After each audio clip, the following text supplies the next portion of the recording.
American Chorus. Oh, say can you see by the dawn's early light what so proudly we hailed at the twilight's last gleaming, whose broad stripes and bright stars through the perilous fight o'er the ramparts we watched were so gallantly streaming. Bum, rockets red glare, hum in the air, gave proof through the night that our flag was still there. Oh, say does that star-spangled banner yet wave o'er the land of the free and the home of the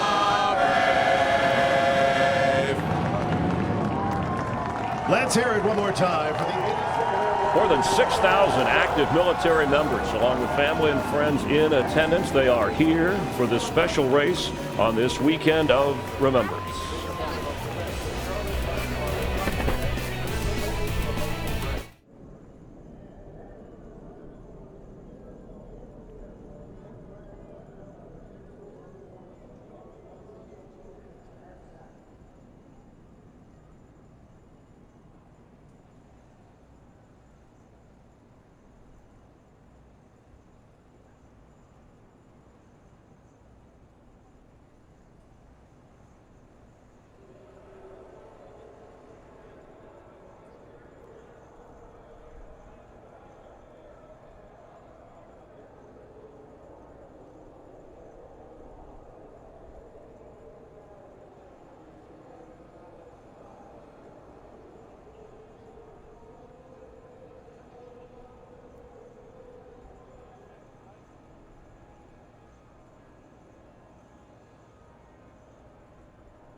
The NASCAR Hall of Fame class of 2017 announced this week. The drivers Benny Parsons and Mark Martin, the owners known for talent and passion. They won races that span from Raymond Parks to Rick Hendrick and Richard Childress with cars those two, Hendrick and Childress cars, in tonight's race. The selection committee, outstanding job in naming the Hall of Fame class of 2017. Some fine people if you've ever had an opportunity to watch them or meet them. And there's one of them here in attendance, Mark Martin, who won this race, the Coca-Cola 600, back in 2002. With Michael Waltrip, Chris Myers welcoming you back. We have a little bit of a hurry up because of threatening rain in the area, but let's take a look at today's McDonald's McPick top 2 picks. And I'm going to go with Joey Logano, not only the All-Star race that he won last weekend, but last fall when he was here at Charlotte Motor Speedway, he won that race, and he was one of the faster ones in practice, so look for Logano. I think you better look for Martin Truex Jr. He's starting up front. He almost won Dover a couple of weeks ago. It was a restart that got him at the end of that race. Kansas, the same thing, a dominant car. Truex, I think, puts it all together tonight. And you know there are 40 drivers in the field for this race. And the last time, there is Joey Logano. Last time we had that few number of drivers, 40, in the field for the Coca-Cola 600 was 1978. Darrell Waltrip won that. It was one of his 5 wins here in this race. Those other 3 pesky drivers always used to get me. No, there were more than a few. 10th time we've had a 40-driver field for this one, and excited to go with weather that could be a factor. And now, to introduce the giving of the race command, please welcome Grand Marshal General George W. Casey Jr., United States Army retired, Chairman of the USO Board of Governors. Good evening, everyone. This Memorial Day, the USO and Coke are proud to salute the men and women of America's military and their families, and to remember the more than 1 million Americans who have given their lives in the service of our country.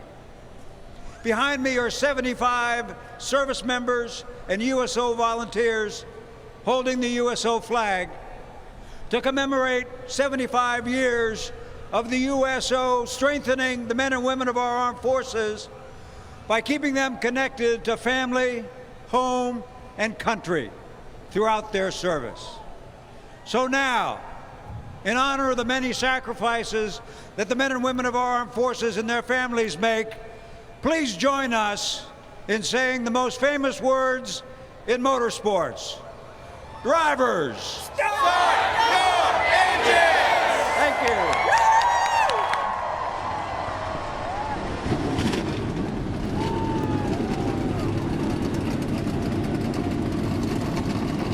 NASCAR's longest race, and we continue the world's biggest day in auto racing. Time for the Coca-Cola 600. Michael and I will be watching along with you. Let's head upstairs to take you through it. Darrell Waltrip, Jeff Gordon, Mike Joy, you guys ready for NASCAR's nightcap? Yes, sir. Well, we had breakfast in Monaco, lunch in Indianapolis, and now dinner in Charlotte, as we do every year. In 1960, Bruton Smith and Curtis Turner built Charlotte Motor Speedway and planned to run on Memorial Day weekend. But how to get any attention against Indianapolis's 500? Make the race bigger, you make it longer. So then the World 600, now Coca-Cola 600, has always been run at this length, 600 miles. Physical strength, endurance, mental toughness, strategy, skill. What stands out most to get you to victory lane, Jeff? When you add all those things together, it's just so grueling. It's grueling on the driver, your mental preparation going into this race, as well as all the things that can go wrong. And a lot of things that can go wrong on pit road when you're pitting a minimum of 7 times just to get through this long race.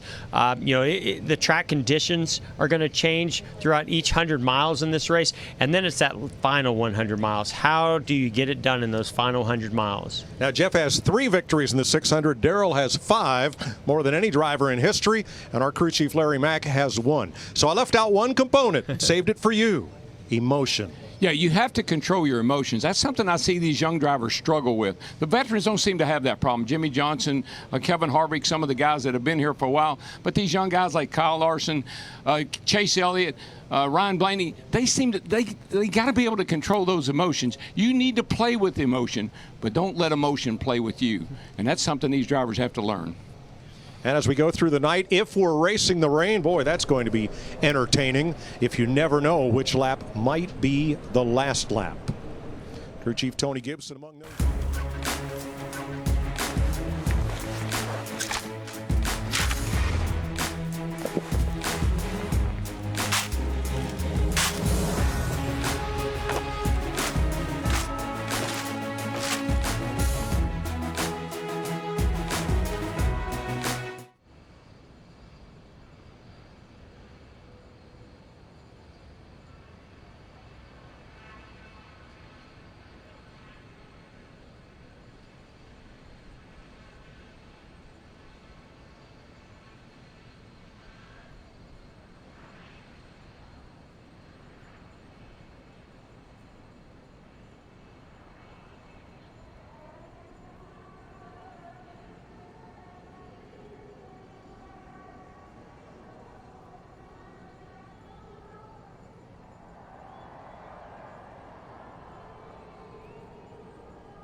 on this Memorial Day weekend.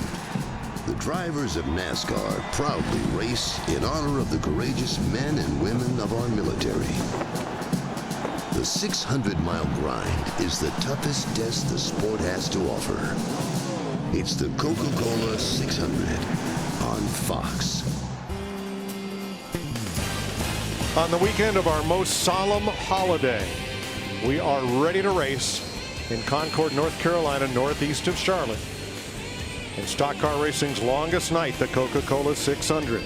The field has left the starting line. Let's pick them up on the pace lap and give you our Geico starting grid. Martin Truex Jr., first pole in 600. Joey Logano won here last October, won last week's All-Star race. Ricky Stenhouse Jr., his best 600 start. Denny Hamlin, the runner-up here 4 years ago. Brad Keselowski won here in October 2015. Greg Biffle, last year's runner-up here.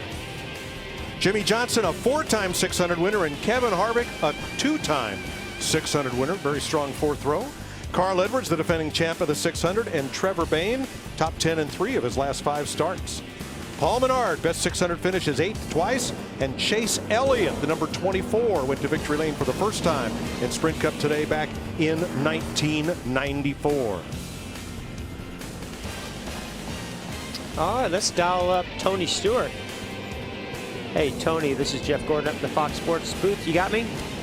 Yeah, bud, go ahead. Well, man, this is a tough, long race. You're known to be a tough competitor. What's the hardest thing you've ever had to battle through or overcome in this long race over the years? Probably the first double duty. I'll be honest, I was exhausted the last half of that race.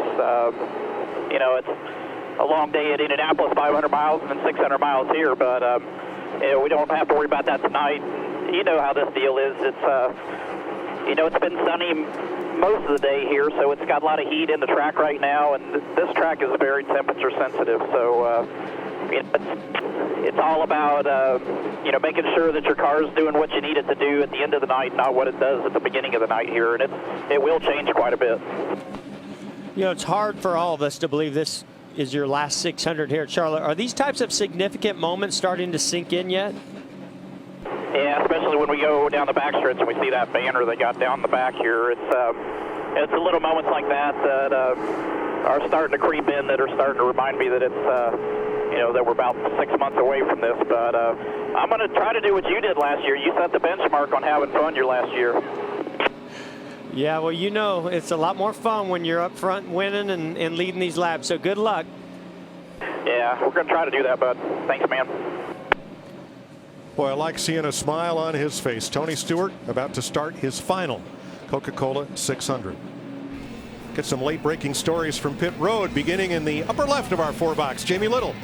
Well, Mike, all 40 drivers are paying tribute to fallen soldiers tonight, but Jimmy Johnson is taking it to another level. Not only does he have Sergeant First Class Worley's name on his windshield, earlier today he met with the family and they presented Jimmy with the dog tags of their fallen soldier. Jimmy just told me before he got in the car what an honor it is to race with those dog tags inside his car, and he hopes it brings him luck tonight. Vince Welch.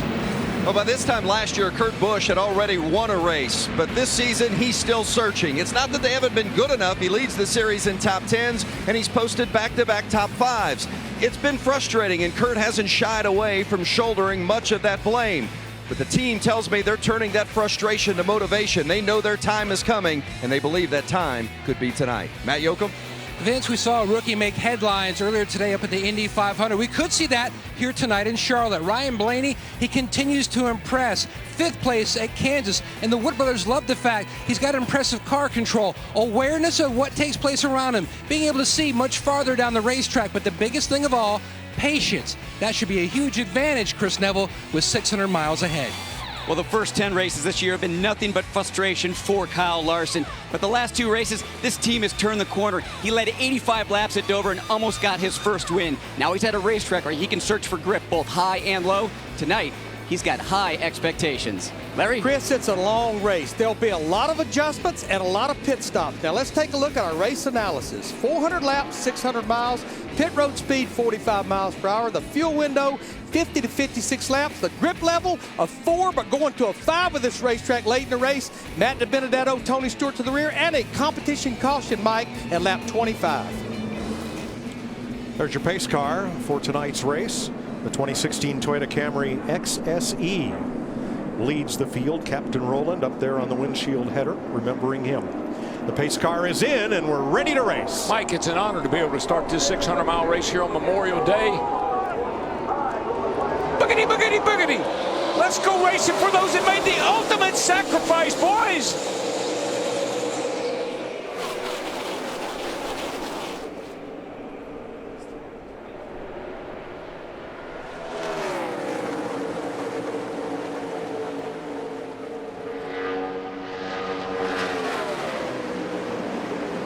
Really see those sparks.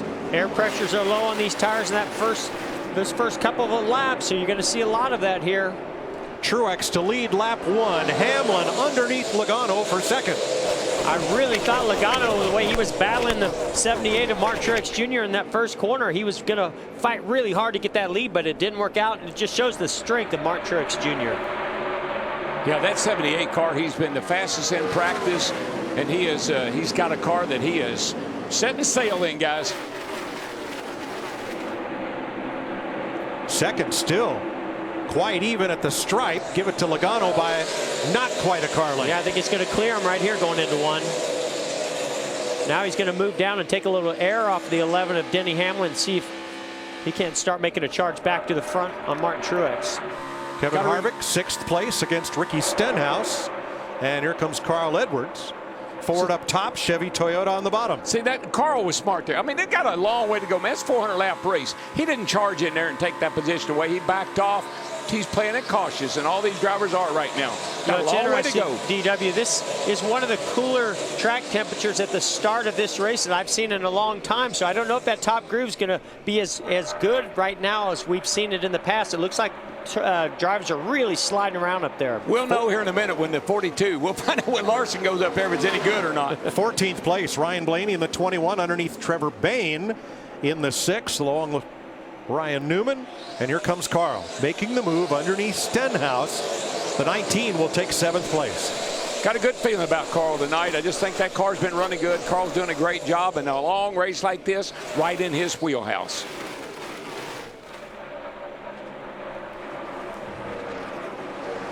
You know, such a fine line between trying to measure how intense and how hard you push at this point in the race. You want to get track position. You want to make your way to the front, as we see Jimmie Johnson making a run on the 2 of Brad Keselowski. But it's also a very long race. You got to match that up with patience. Yeah, you think about physical, mental, and emotional.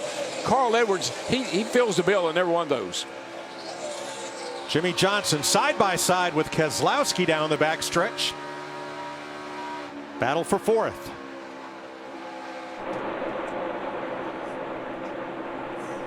Keselowski says, I'm not ready to give that spot up just yet. We saw Jimmie Johnson wiggle, get a little bit lose some grip in the rear of that 48 Chevrolet. And now he's going to possibly. Yeah, there he's getting another run on Keselowski. Now he's got the 4 he's got to think about behind him. Kevin Harvick's been extremely strong this week. Jeff, don't you think early in this race, like Keselowski wants to make a statement? Look, Jimmie Johnson, I'm not going to let you go. Long race, I'm not going to let you go. Yeah, but look who's making a bigger statement right here. Jimmie was really strong. Nice work. Let's go get that 11. And Jimmie really said, strong in that final run in practice. Jimmie said, no, you're not going to let me go. I'm going. 13th place, rookie Ryan Blaney and Kyle Busch. Yeah, I think we're going to really see how much Kyle Busch has matured in this race right here. He hasn't shown as much speed as he's shown in some other mile and a halves this year. He's further back. You know, this is a long race, and I really think he's going to be there at the end. But right now, he's definitely battling a car that's not as good as what we've seen him have. Ricky Stenhouse had a great qualifying run here. He started 3rd. He's given up 8 spots since the drop of the green flag. And among those moving up, Tony Stewart had to start in the rear because NASCAR inspectors saw that they had made some unapproved adjustments to that car after it was rolled out onto the starting line. So he started 40th. He's plus 10. See, I think that's a good thing for Tony Stewart. He needs he wants to be challenged. You put me in the back, and hey, watch this. Oh, and boy. He's coming up through there. Look at this. He's looking at these guys. Which way am I going to go? Inside Austin Dillon in the 3 and Danica Patrick in the 10, setting his sights on the 5 of Kasey Kahne. They do know it's 600 miles, right? 400 laps. Now, remember, there is rain that has been around here, so maybe they're doing like Talladega. Maybe they're racing to halfway. Quick reminder of the rule. If we get past lap 200, if the race is stopped, it's official. If we don't, we'd have to come back tomorrow.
Here comes Martin Truex. He's led all 17 laps coming up so far. He led a race high 131 laps in this race last year. Trouble for Kasey Kahne.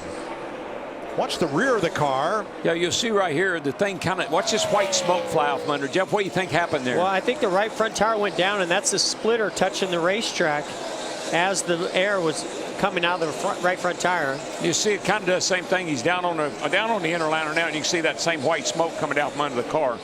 He's made an unscheduled pit stop. Matt Yoakum.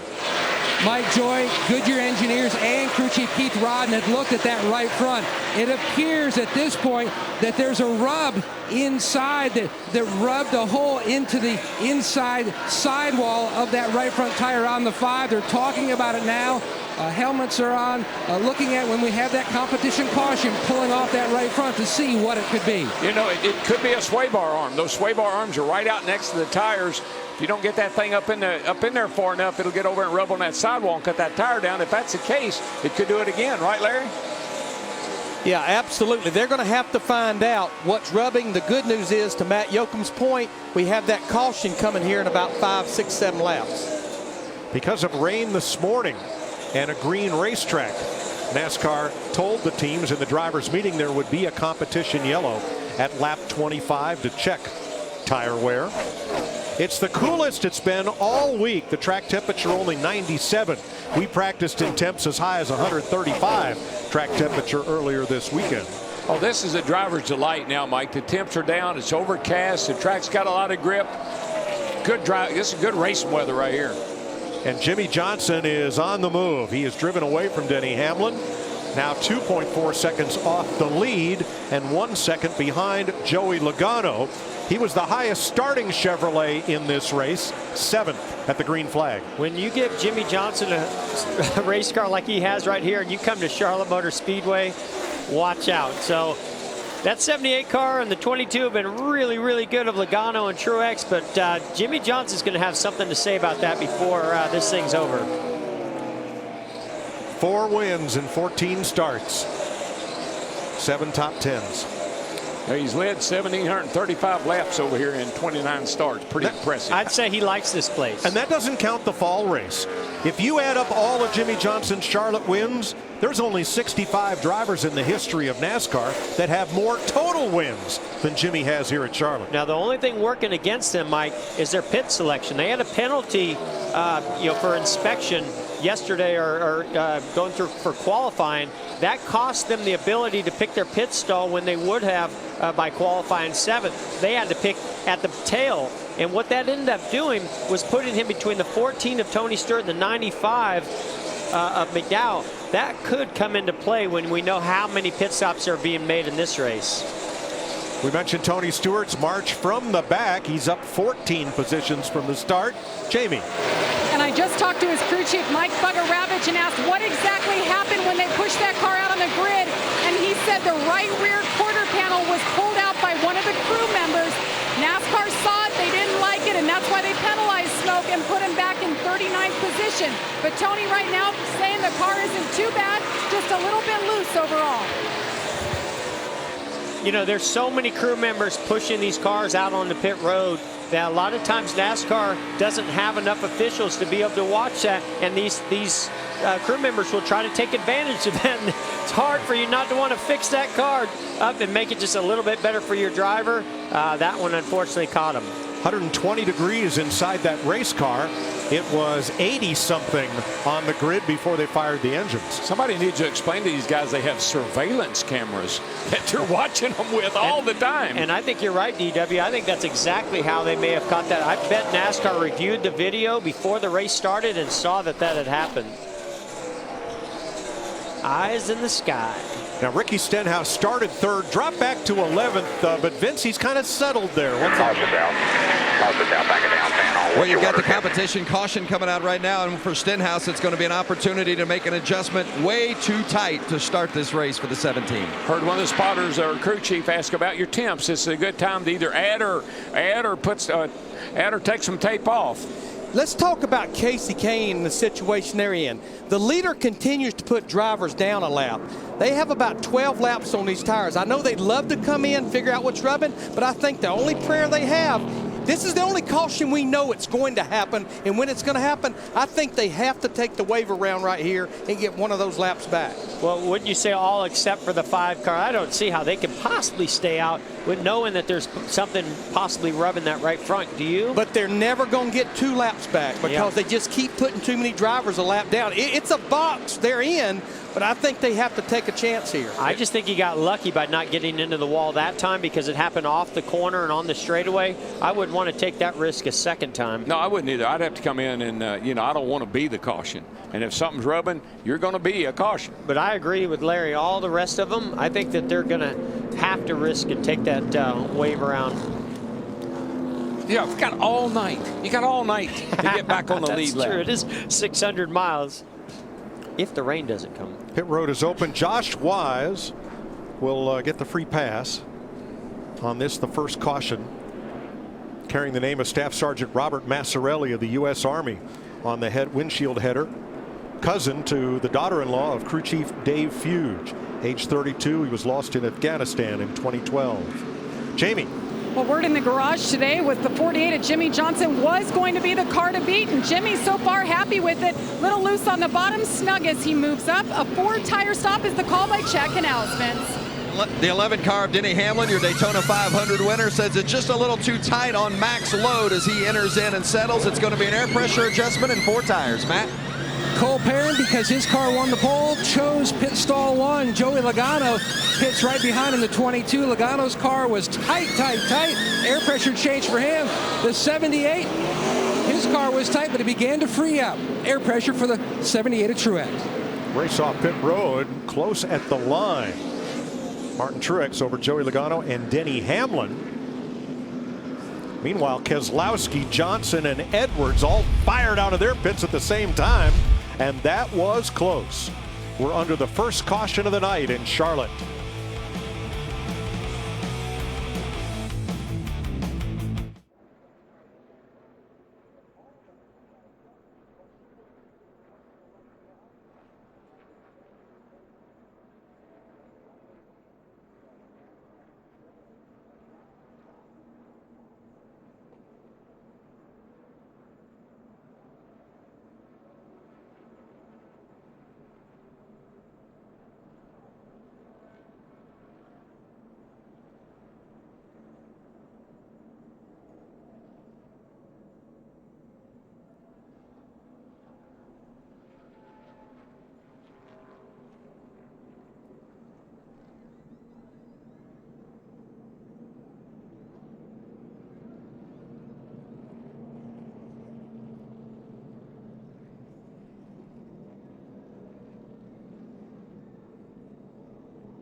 The Coca-Cola 600 Hot Fox is sponsored by Ford. We go further so you can. And by Credit One Bank, the official credit card of NASCAR. On this first round of pit stops, the speeding police have nabbed 2 of our rookies. Chase Elliott was 8th. He was too fast entering pit road. Ryan Blaney in the 21 was 15th. His first speeding penalty of the season. He was too fast exiting. They compete against each other in everything they do, even on pit road. You know, this race is as much about how you execute as it is about not making mistakes. Kasey Kahne made multiple pit stops. They installed a spacer on the right front wheel. So hopefully that rubbing issue will not recur. Martin Truex has led every one of 29 laps. Joey Logano alongside once again. We're back to green. Yeah, I was going to say, Mike, we keep an eye on these restarts because, man, it's easy to get in trouble on the restart here. Look at Kyle Busch going to the top, making Trying to get the 3 wide on the outside of Keselowski. Not going to get there. A lot of 3 wide. But that's trademark Kyle Busch. On these restarts, he will use that outside to his advantage. Keselowski up top in 6th place in front of Kurt Busch. I think we'll find out here shortly if anybody's got anything for that 78 car or not. That's Denny Hamlin up there, Joey Logano, and that 48 car was closing at when we went to caution. So we'll see how this works out. Johnson's got a run here. He's looking at Logano, 3rd place. Boy, he hooked the white line through the middle 1 and 2 and got a huge run off of 2 down the back straightaway. Look, there he goes again, hooking that white line. Oh, he likes that, but there's some grip down there for that 48 car, and he's using it. Well, he's going to have to use it because he better not look in his mirror. He's got Kevin Harvick breathing down his neck. Further back, Kyle Larson. Side by side down. He's on the inside and clear. Larson takes Carl Edwards for 10th. That lightning stripe on Larson's car. That's a Chip Ganassi lucky charm. He won Indy with Montoya with that line on his car. It also was on Scott Dixon's car at Indy today.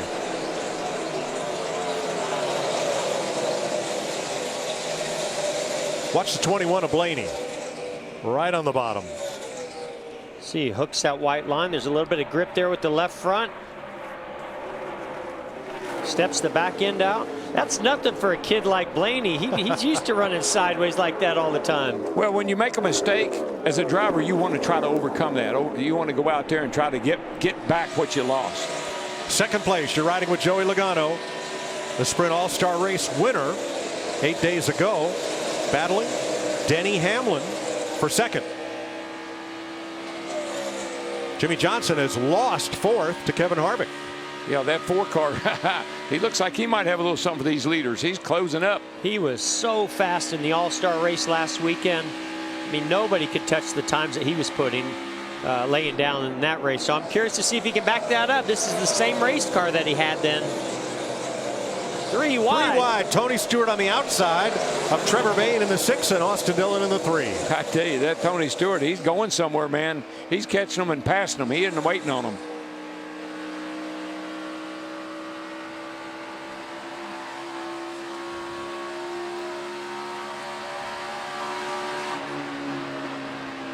"35 laps complete." Let's get a nationwide Dale Jr. performance report from Matt. Mike, one of the biggest challenges of racing in the Coca-Cola 600 is obviously starting in the intense heat and going to the cooler temperatures.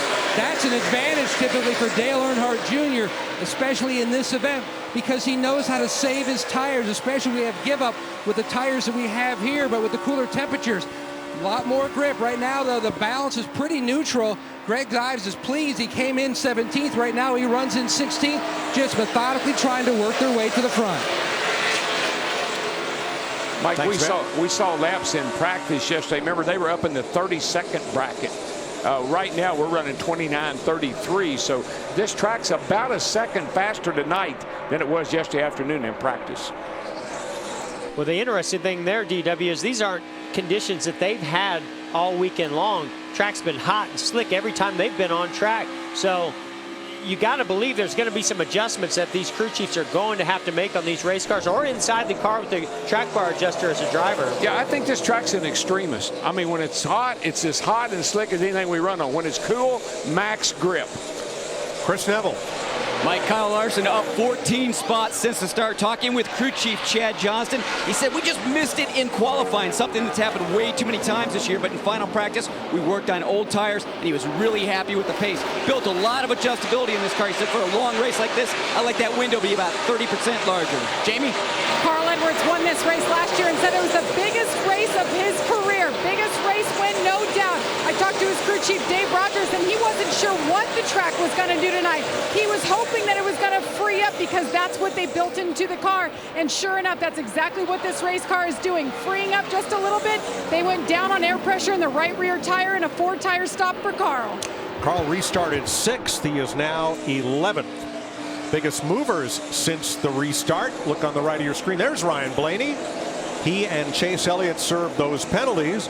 Blaney from 34th now to 20th, and Chase Elliott from 36th to 25th. Mike, watch this 21 car. I've been watching him. He is really aggressive right now, trying to make up for the time that he got, that penalty he got coming on the pit road. I'm excited to see him work in the top groove and come off that top groove, carry that momentum, and make that kind of a move.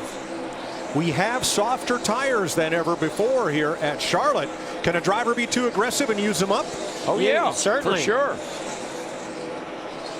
41 laps complete. Martin Truex has led them all.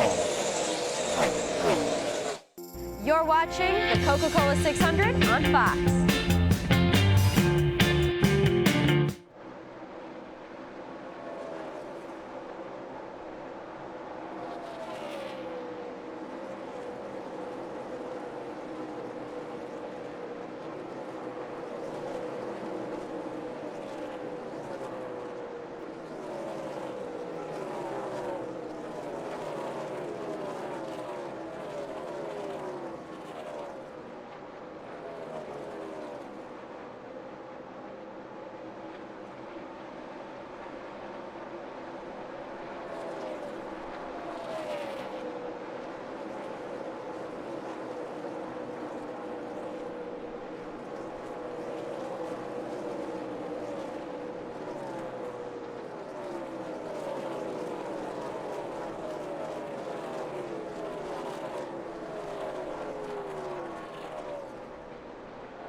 .46 laps, 69 miles complete in Charlotte. Martin Truex, fastest lap of the race so far. The Sprint Network is fastest, plus it's more reliable with better coverage than ever. Go to sprint.com/network. Mike, watching these cars, and they were all hung on the bottom at the early going here in the beginning of this race, but now they're searching around. Everybody's starting to look for a place where their car will run a little faster, feel a little better. See a lot of cars starting to migrate up to the top of this racetrack, and it's looking pretty good. With DW, I feel like now that they've laid rubber down on the racetrack, they've got one run in. I think you're right. It's starting to widen out. That groove, we're starting to see some cars really work that very top groove.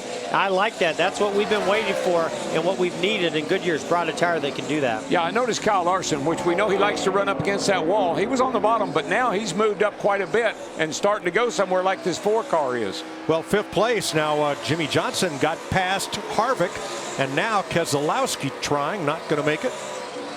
Here's some audio from the number 2 Ford. Moving up. Well, I mean, yeah, there's definitely some guys back in the back. Blaney's up top, Dale Jr.'s up top, Trevor, Jamie, Stewart. You know, they're just not going anywhere. They're up there. They're not falling back. So Brad's back to the bottom where he tries to dispatch Kevin Harvick.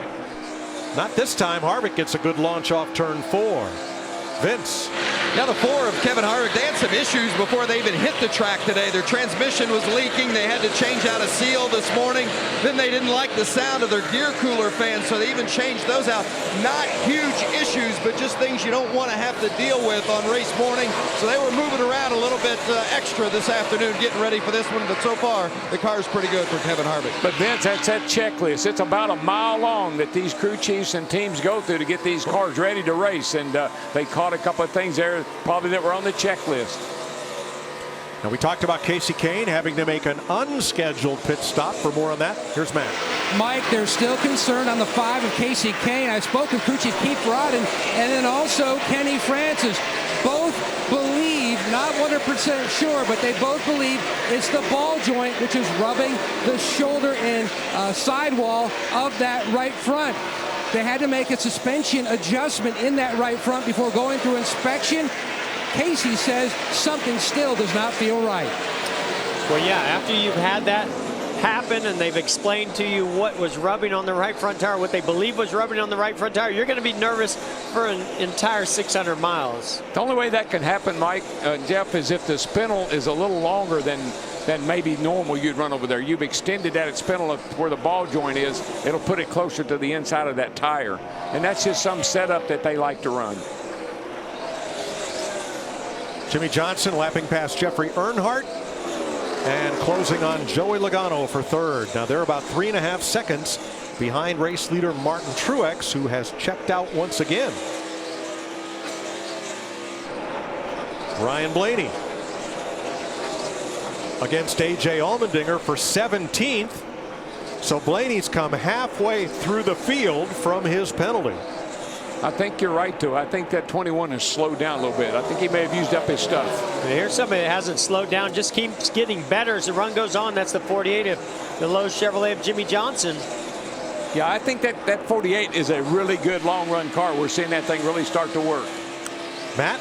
And that's what impressed everyone in the All-Star race, Mike, was the long-run ability of the 22 Logano, though right now his biggest hindrance down in turns 3 and 4. He's tried to move around a little bit to find more grip, but he needs more drive off, especially turn 4 and exit. Jamie? And you guys are right, the 48 really focused on long run speed during practice. They made multiple long runs, and Jimmie was really happy with the car. And the team told me their goal, though, tonight is to race like they practiced. They haven't done that a lot this year. In fact, the last 3 races, he's finished 17th or worse. So tonight they are hooked up, and they are confident they'll get to victory lane. 3.8 seconds behind the leader is Denny Hamlin. 4 seconds back, Jimmie Johnson. We'll see if that shrinks or builds when we come back.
In honor of Memorial Day, Fox Sports supports. Proud to team up with Merging Vets and Players, dedicated to ensuring our nation's warriors can be as productive off the field as they were on it, by joining combat veterans with former athletes to form a common bond over dedication and teamwork. Visit foxsportssupports.com to learn more. This was a charity started by Fox's Jay Glazer that we are proud to support on this Memorial Day weekend, where Martin Truex Jr. has led all 63 laps so far. That number 78 has led more laps through 13 races this year than all but 2 of the prior 10 full-time seasons. Gunnery Sergeant Jeffrey Bohr, Marine Gunnery Sergeant, is on the windshield of Truex's car. 39 years old, lost in Iraq in 2003 after 22 years in the military, awarded the Silver Star, and served in the Marines with John Parks, who now works in the shop at Furniture Row Racing. Coroner Barney Visser is a huge fan of the military. He does a lot to support the military. He's a great guy. I really love what they've done this year, what NASCAR and the Speedway have done to connect an individual, a fallen hero, with the race team and display that on their windshield. It's fantastic. 5th place. Oh, Brad Keselowski's just been worrying Kevin Harvick to death, if you could do such a thing. I was going to say, that's impossible. He will worry you to death, but I don't know if you can worry him. But there is a common theme, Mike. Everybody's going higher. Everybody's right up next to the wall now. Almost everybody except the car leading the race. That 78 car is right on the bottom, but everybody else has moved up pretty high. I was going to say, DW, the common theme I'm seeing is that Martin Truex Jr. is unbelievably fast and able to stay on the bottom unlike any other car out there. Maybe Jimmy Johnson also can stay on the bottom. As you see, here's a battle. Here we go. Keselowski searching for 5th on Kevin Harvick, going to the outside. He'll get that launch off turn 2 and draw even midway down the backstretch. Boy, I love, look at the eyes. Kevin Harvick looking in his mirror, trying to see Keselowski on the outside of him, see who else is behind him. He's not going to give it up that easy, though. You can see the force pretty loose. I've been hearing a lot about how drivers have talked about their car starts a little tight, and as they go, it gets looser and looser. I think you just saw him take his right hand, kind of flex his fingers. Watch his steering column right here. You think he's not leaning on that wheel? You think he doesn't have a grip on that wheel? And he's got to do that all night long. Right now it's tight to the center, loose off, both ends. Up top it's tight into the center. So I don't know what to do. He says, I can't find anything that works. What does he mean? Well, and that's also a theme that I've been seeing a lot of drivers talking about, being loose in, tight in the middle, loose off. That's really hard for a crew chief to adjust to. But what a driver has to do to adjust is try different lines. Go into the top, cut from the top down to the bottom, or go into the middle of the corner, try the middle lane, try all these different grooves and lines. And that's one of the things you can do here at Charlotte. A lot of different grooves that you can search around on. Kyle Larson using the high line. He's gotten past Carl Edwards. Here's your 100-mile recap. In stock car racing's longest night, Martin Truex has led every lap. Race pace, 160 miles an hour. Competition caution for 4 laps. Still 29 of the 40 starters on the lead lap at 100 miles. Jimmy Johnson 4.6 seconds back in 2nd place as Martin Truex tries to run away.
The Coca-Cola 600 Hot Fox is sponsored by Cialis. 74 laps complete in Charlotte. Let's look at tonight's Ford Performance Track Facts. Nelson Stacy was the first Ford driver to win the 600. That happened in 1962. And Mark Martin, who drove the pace car tonight, was the last Ford to go to victory lane in this race in 2002. Hall of Famer Mark Martin. Yes. Great to have Mark here at the racetrack. Yeah, good to see him. He might have to get in here before long, as time released Advil might run out on him. Now, Jimmie Johnson is still hanging the bottom, but Larry, everybody else is all over the place searching for grip. How long can they stay out? Yeah, they'll be searching for pit road pretty quick, Mike. We pitted on lap 27, 50 laps. The window opens. In fact, I think I'm seeing Kevin Harvick on 4 car. Everyone else is going to have to be pretty quick behind him. Kurt Busch also on pit road. 2 of the Stewart-Haas teammates. Well, I like the way Harvick got on pit road. Man, he drove it around there and just slid it in. Vince. As far as the 41 is concerned, Kurt Busch, he said it's just gotten bad loose all of a sudden, so they're going to put 4 tires on it. Now you're looking at the 4 of Kevin Harvick, really tight in the middle and loose off, making an adjustment, air pressure, and 4 tires. So these 2 Stewart-Haas cars trying to get them fixed up here in the early going. Jamie? And Brad Keselowski, you heard him say earlier on the radio, tight and loose off. He wants to fix his entry, though. That's the main focus. That's what that chassis adjustment was for, a 4-tire stop, and they'll fill Brad Keselowski up with fuel. And Carl Edwards in as well. They've made the car better. They made an air pressure adjustment last stop. He said it was a lot better, gave him more grip. Vince? The 11 of Denny Hamlin just doesn't like the way the car feels in the front end, says it's really stiff. They made an air pressure adjustment to help him out. Pit road, a busy place. Leader Martin Truex is in. You see him on the left. And Joey Logano pits from 3rd. Matt. Truex comes to a stop. They're going to pull a tear off the windshield for better visibility. Going to work on the right side. His car was free on that first run, a little bit better this time. Meanwhile, pitting directly behind is Joey Logano. Another tear off Logano. He said his car was just so line sensitive, especially down in turn 1. He just needed more grip, Jamie. It was too free. A lot of speed in this 48. He too was a little too free earlier. Told Jack Canals' crew chief he went down 2 inches on the track bar. That has helped. A wedge adjustment on both sides of this 48. They'll fill him up and put 4 tires on. Trevor Bayne too fast entering pit road. He'll serve that penalty. And that should just about complete the first round of green flag stops. Landon Castle is the last one to come to pit road. He will pit from 2nd place. Getting on pit road down there, Mike, was exciting to watch. It was like that full bore qualifying that we did get to see. Well, these guys are coming down pit road. Here's we'll show you Matt Kenseth first in the 20. Look at him. He waits out there wide, tries to carry a little more speed. He barely made it to pit road right there. Everybody was really, really pushing it. Watch Keselowski here. He realizes he's got to woe that thing up before he gets in that other box. Now, that was probably either a lot of rear brake or a downshift. And Blaney almost into the 98 here. That was close. There was another one back there, the 15. And the 1 of McMurray also locked it up. Pit road speed starts at the yellow line at the beginning of pit road, ends at the yellow line at the end of pit road. Before pit stops, Martin Truex had a 5.4-second lead over Jimmie Johnson. He now has a 2.7-second lead over Hamlin and 4 seconds over Johnson in 3rd. That Hamlin pit crew, they're fast, man. They get him in and get him out. Of course, Truex's pit crew is a Joe Gibbs crew as well. And look who are right back together again. Well, Harvick seemed to have a pretty good short run car the last time we took off on that restart, but it seemed to fade on the longer run. So we'll see if they made some adjustments here. And Keselowski's was just the opposite. You heard him say it took him a few laps to get going, but he felt like their setup was good for the longer run. Well, this portion of the race, in my opinion, you want to be good on the long runs. This race has a tendency to go long green flag runs with a few green flag pit stops at certain sections of the race, and then you're going to need to be good on the short runs. What I'm seeing now, that 2 car, though, Brad Keselowski, he's not giving up anything to anybody. You're going to have to earn it. You get by him. Let's compare the 2 leaders' pit stops. When Hamlin came in, he was 9 seconds behind Truex. When Denny made his stop, 1 lap sooner than Martin's. Wow, that's a big gap there between the pit stop of the 11 of Denny Hamlin and 78 of Martin Truex Jr. A lot less traffic on pit road when Hamlin pitted. Pit road was pretty clogged up when Truex came in.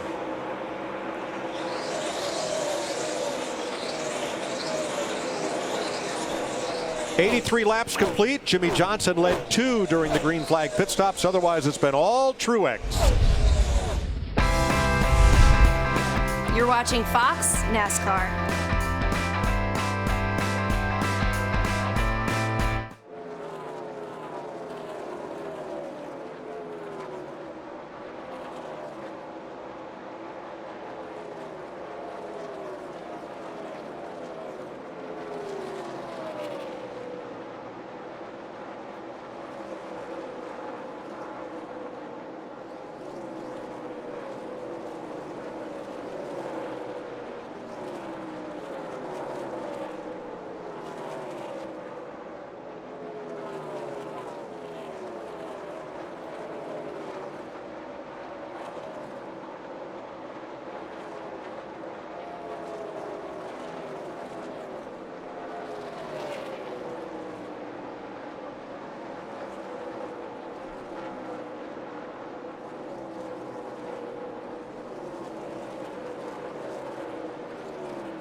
"89 laps complete. Act 1, the first 100 miles, all Martin Truex. Usually we have the most lead changes in the first 100 miles. Well, we had none. Truex led the first 77 laps of this race, the most ever one driver has led to start the Coca-Cola 600. Man can lead some laps. Pretty good at that. But company's coming. They got to lead the last one, right, DW? That's right. They got to work on that pit crew down there. Jimmie Johnson now within 3 seconds of the leader, bringing Denny Hamlin along with him.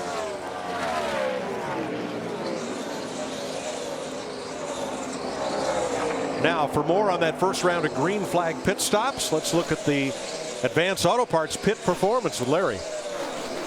We always like to look at the 2-tire stops, the 4-tire stop under green. This is the 2 laps that includes that green flag stop. You can look right there. Denny Hamlin and that crew pretty much smoked them. I think Denny did it getting on and off pit road, but his pit crew was one of the only crews to have a stop in the 11th second. Now, we can look at the 78 issue. The reason he had a slow stop, guys, is the left front tire changer right here could not get the left front off. That should droop down more than it did when they jacked the car up.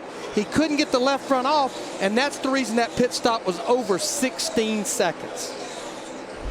Wow, that is a lot of trouble getting that left front tire off. I think it's going to be crucial for Martin to hold that wheel straight, if not, maybe even turn it a slight bit to the left to help that tire come out. And Jeff, you were right. It's good. You can have that kind of problem on a pit stop when you had a 9-second lead, but you got to tighten that up. You got to get on top of that down there. Now here's somebody else that's been coming and working that high side. Kyle Larson. You got the whip out. Chris? Mike, earlier you mentioned the lightning bolt on the side of that car. That paint scheme returning this weekend to both Scott Dixon's IndyCar and Kyle Larson's Sprint Cup car. Very special paint scheme for that team. Debuted back in 1995, but it's truly remembered for when the IndyCar teams won 4 consecutive championships, 96 through 99. And it's only run one other time in NASCAR. That was back in 2009 at the Brickyard. Mike Chip Ganassi is the only car owner that's won the Indy 500, the Brickyard 400, the Daytona 500, and the Rolex 24-hour. Only car owner to do all those things. And now he's going to Le Mans with Ford and the new Ford GT to try to win there in the month of June. Now, one of the things I saw here with the battle between Keselowski and Larson, Larson works that top group so well. Well, Keselowski, obviously, he's a student of the business and knows how to. We heard him earlier call to a spotter and talk about what line other drivers are running. Well, he's moved up and blocked the 42, and the 42's not been able to get by him. Jamie? Yeah, Brad Keselowski, there's one thing that he has been focused on since the start of this race, and that is hooking that white line. It is frustrating him so much because no matter what they adjust on this car, he can't get down there and run the line he wants. So he's trying to make do, blocking in any way he can to hang on to that 5th spot.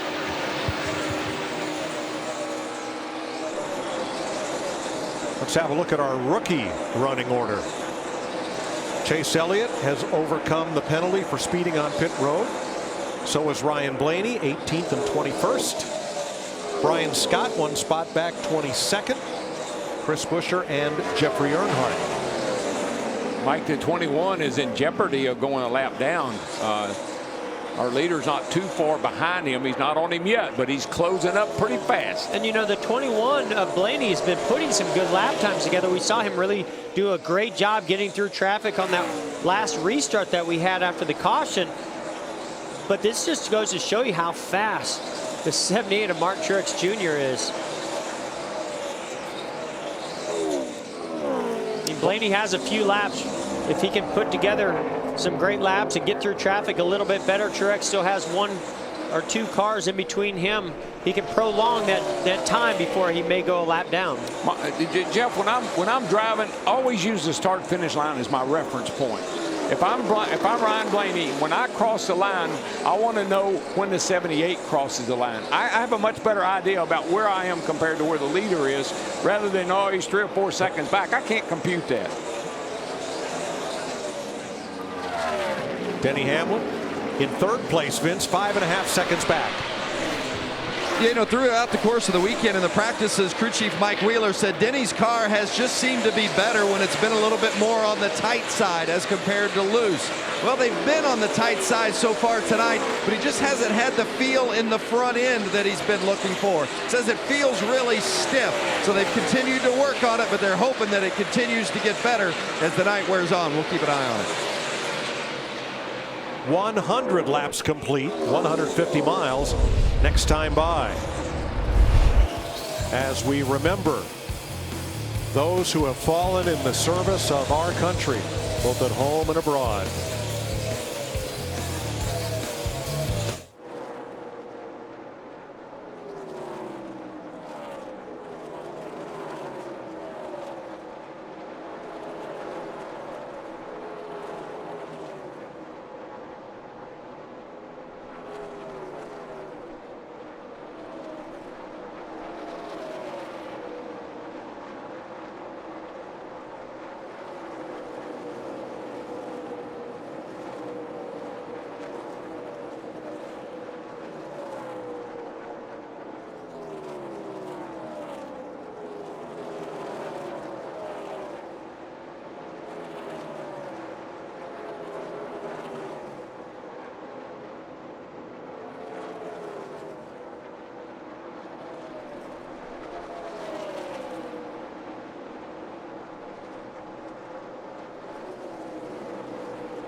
The Coca-Cola 600 on Fox is sponsored by Ram Trucks, America's longest-lasting pickups.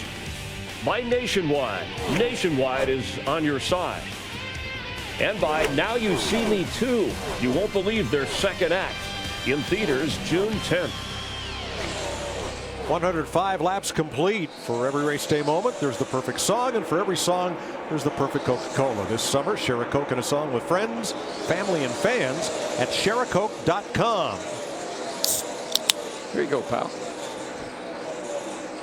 See where our Coca-Cola racing family is. There was Tony Stewart, 23rd. Denny Hamlin in 3rd, behind Truex and Johnson. Logano 5th. Newman, Dillon, Stewart, and Patrick. Like to see Tony have a good night in his final Coca-Cola 600 of a very storied career. Well, he's putting up a heck of a fight. You can see him driving the wheels off that car. The back end steps out there off of turn 4. But he came to pit road really hard right in front of Truex as we see a battle here for 3rd place with the 2-car of Keselowski trying to get underneath the 11 of Denny Hamlin, and does so. But I tell you, Tony's been putting up a heck of a fight, stayed on the lead lap for a while, and he finally just could not hold off Mark Truex Jr. any Oh boy, longer. squeeze play right there in front of them. Keselowski had used Brian Scott as a pick. Now they're coming up against another slow car. Here comes Hamlin right back after him. Yeah, that 2 car's a lot better than it was earlier in this run. He just lost a spot there to Hamlin again because of traffic. But that 2 car is much better than it was earlier in the day. Well, we remember, he likes his car in the long runs, DW. So as this run goes on, I think you're going to see him get better and better. They pass Michael McDowell's number 95. Nice patriotic paint scheme on that machine.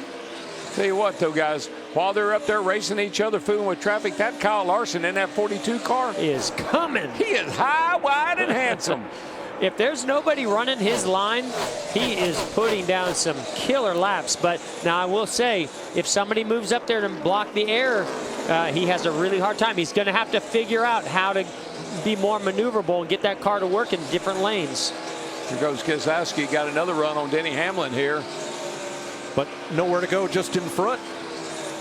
Well, now Brian Scott up on the high side.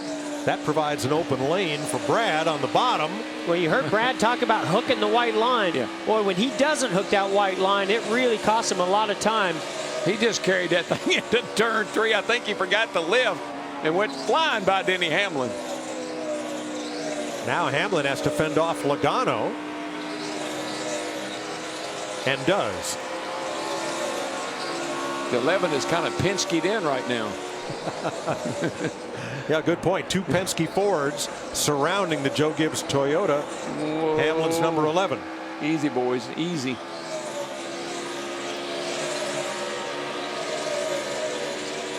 Matt? And the 22 of Joey Logano had $1 million setup last week here winning the All-Star race. They started out with that setup, but not as productive right now. His car is just so line sensitive still on this run as well. Loose on exit, he says, but it's tight through the center. Getting the car to cut, that's the bigger issue for Logano at this moment. Meanwhile, Martin Truex has caught up with Ryan Blaney in the Wood Brothers number 21. Matt? No, Mike, when we broke down the 78 pit stop and what took place on the left front, I spoke to Chris Taylor, the tire changer, and he said simply that he hit the lug so quick and the tire got hung up. So what he's going to do the next stop as Jackman Bailey Walker comes around to the left side and hits it, he's actually going to slow down to go faster. That way that the tire and wheel won't get hung up in the fender. He had a tug on it 7 times. Again, just looking ahead, a long race, easily to overcome a little hiccup like this. Trouble turn 2, guys. Car around. That's Brian Scott, who had been running up at the top of the racetrack. Keep it down there. Keep it down there. And he's going to spin to a stop without contact. And that will put us under the second caution flag. Scott was running 24th, 1 lap down here at lap 115. Oh, Blaney got pretty lucky on that little deal right there. Truex was just about to put him a lap down. When you're the leader, DW, you know, you get so frustrated with a car that you're about to lap fighting you that hard for that position, but it's so important to your entire race if you're Ryan Blaney. Got to do it. Let's ride along with Dale Earnhardt Jr. You can see the yellow car of Scott Gets up high, has to turn it off the wall, and the back end comes around. Back it up, let it go high. Keep coming high. Clear. Good work. Well, it's really fortunate that 44, when he caught it, it didn't turn back right up in front of Dale Earnhardt Jr. or I think it was Kyle Larson that was right on him. Wow. That was close for Larson. All twisted up. NASCAR saying that Ryan Blaney is the free pass.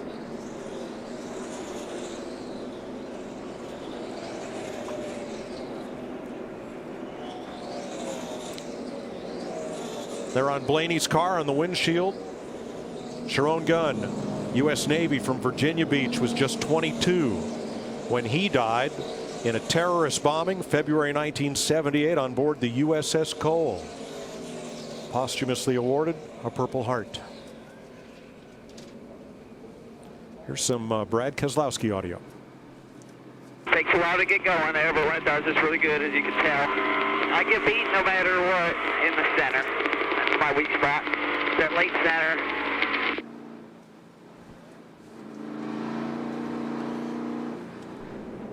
Pit road will be open this time.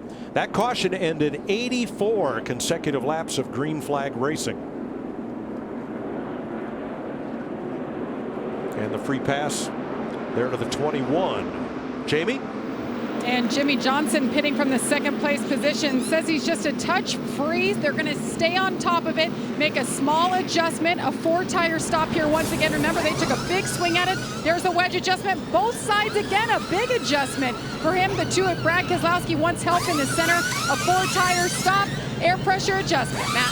Logano still trying to work on that balance of the 22. Look for a chassis adjustment. Wrench should be going in the back window. You can see it's going to be handed over on that left side. Meanwhile, as far as the 78, Truex was told just to turn the steering wheel an eighth to the left, just to give a little bit more clearance for that front tire changer, Chris Taylor, when he got around to change to the left front. At the line, Martin Truex. Note the pit exit line, not the same as the speed line. The white line determines pit out, and that first pit stall is a huge advantage in that respect. It sure was.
The Coca-Cola 600 on Fox is sponsored by Toyota. Let's go places. And by Kentucky Fried Chicken. Colonel quality guaranteed. Nice to have you watching the Coca-Cola 600 with Michael Waltrip, Chris Myers, and a quick Busch race summary recap after 118 laps. And Martin Truex Jr. has dominated from Denver, Colorado. That's the furthest commute of any of the race teams. 3 wins in 381 races, Michael. All 3 of his career wins have come in the month of June, and he's led more laps on a 1.5-mile track than any other driver this season, but still looking for that first win. Yeah, but you've got to like where this car is. But Chris Copair and that team, they really have to adjust on it. Even if it's perfect right now, you need to be turning the wedge wrenches, putting the tire pressures differently, just making changes to that car to stay ahead of this track. They know the track will change as it cools off. They got to be prepared for that. Heartbreak, late passes, you wonder if that's weighing in the back of his mind as he has dominated the early portion of this race. Back upstairs to Darrell, Jeff, and Mike. Thanks, Chris. Jimmie Johnson's pit stop. Let's have a look at the video here.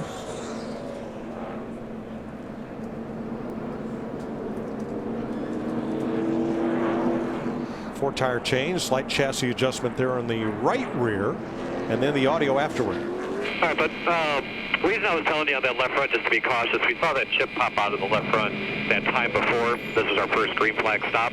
I wanted you to be a little bit safe with it. It popped the chip out again, but we don't see a problem just yet. I'll give you some more info when I can. That's fine.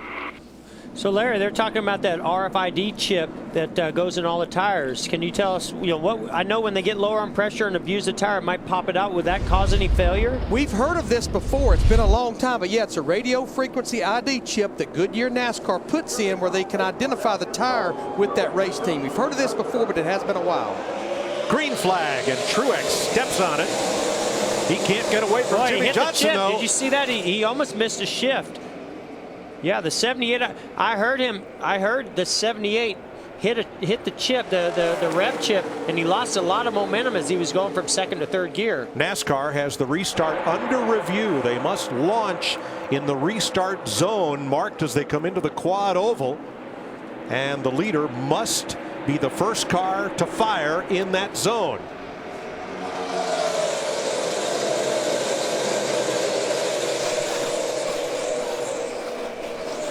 David Reagan has been called for a restart zone violation. He'll get a pass-through penalty. Reagan was 3 wide on the restart. They're 3 wide on the back straightaway too, brother. I'm telling you. When things settle out here, we'll take a look back, but this is for 4th place. Harvick and Logano. Some great battles happening on this restart.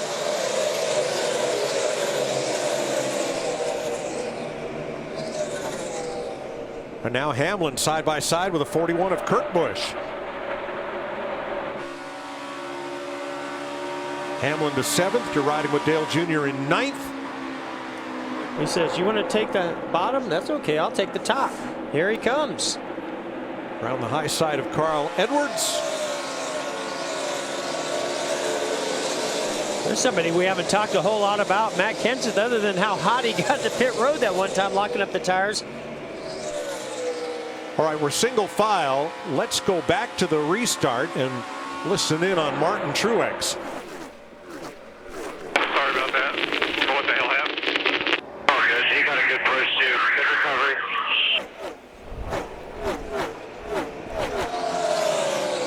See if we can see what happened here on this restart, on this replay, Jeff. What do we see? I mean, Truex takes off. Watch the pipes. See if there's a big... Yeah, see that flame come out the pipes? That means he just took it a little bit too far. Maybe it got into the chip, the rev limiter chip, a little earlier than he expected. And there's David Reagan. 23 car way back here. Where's he going? Well, he's going 3 wide, and he's going to the pits. So David Reagan has served his penalty. That's a big no-no right there. He went to the outside as maybe Danica Patrick didn't quite get going. 7th place here. Kurt Busch moving up. Vince? Yeah, Denny Hamlin was a victim of that poor restart by Martin Truex Jr. He was starting right behind Truex and lost several positions on that restart. Hamlin really likes his car at the beginning of the run, but it's about 25 laps in that it just gets too tight and he can't run the bottom in 3 and 4. Real good in 1 and 2, but can't get down to the bottom in 3 and 4 about halfway through the run. So they've made an adjustment. We'll see if it's any better this run. 16th place here. Yeah, Chase Elliott just got by the one car of McMurray there, dropped down in front of him going into turn 1. Chase Elliott's doing a really nice job of just minding his manners and taking his time right now. I like that. Teammates, Carl Edwards moving past Matt Kenseth, Jamie. Well, before that last stop, Carl Edwards told his crew chief Dave Rogers, we've got everybody covered except the 48 and the 78. Let's do something. Well, this was the call. Dave Rogers called for an air pressure adjustment, but not the regular one. He said, let's take out some air pressure out of the right rears of the inner liner. We don't hear that very often. They're seeing if that perhaps could be the magic touch. Larry Mack, how does that impact a race car? Well, you always keep the pressure of the inner liner about 12 to 25 psi over the outer. I guess what they feel like, Jamie, is they'd already went about as low as they wanted to go with the outer tire, so you can stop dropping the pressure of the inner liner, and you can also keep the pressure build up and heat down in those rear tires. Larry, it's something we don't hear that a lot, and we don't hear them talk about it very much at all. They do it a lot, we just don't hear about it. That's exactly. They don't tell us. All right, we listened in on Carl Edwards. Yeah, what's happening? I'm a little tight here on the short run. We're going to be great later. That's Carl, just kind of a little feedback there. Good information. Another driver with a long run car. Now that inner liner is not an inner tube. It's not flush to the inside of the outer tire. It's kind of a tire within a tire. It's a safety device so that if the outer tire has a puncture, the car just doesn't go flat on the rim and crash. I tell you what it is. It's a lifesaver. Yes. Well, that's for sure. It makes a huge difference if that right front tire goes down. That's what saved Casey Kane earlier. He stayed up on that inner liner. Yes, sir. 130 laps complete in the Coca-Cola 600 at Charlotte.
The Coca-Cola 600 on Fox is sponsored by Credit One Bank, the official credit card of NASCAR. And by Goodyear, tires chosen by experts for superior performance. Goodyear, more driven.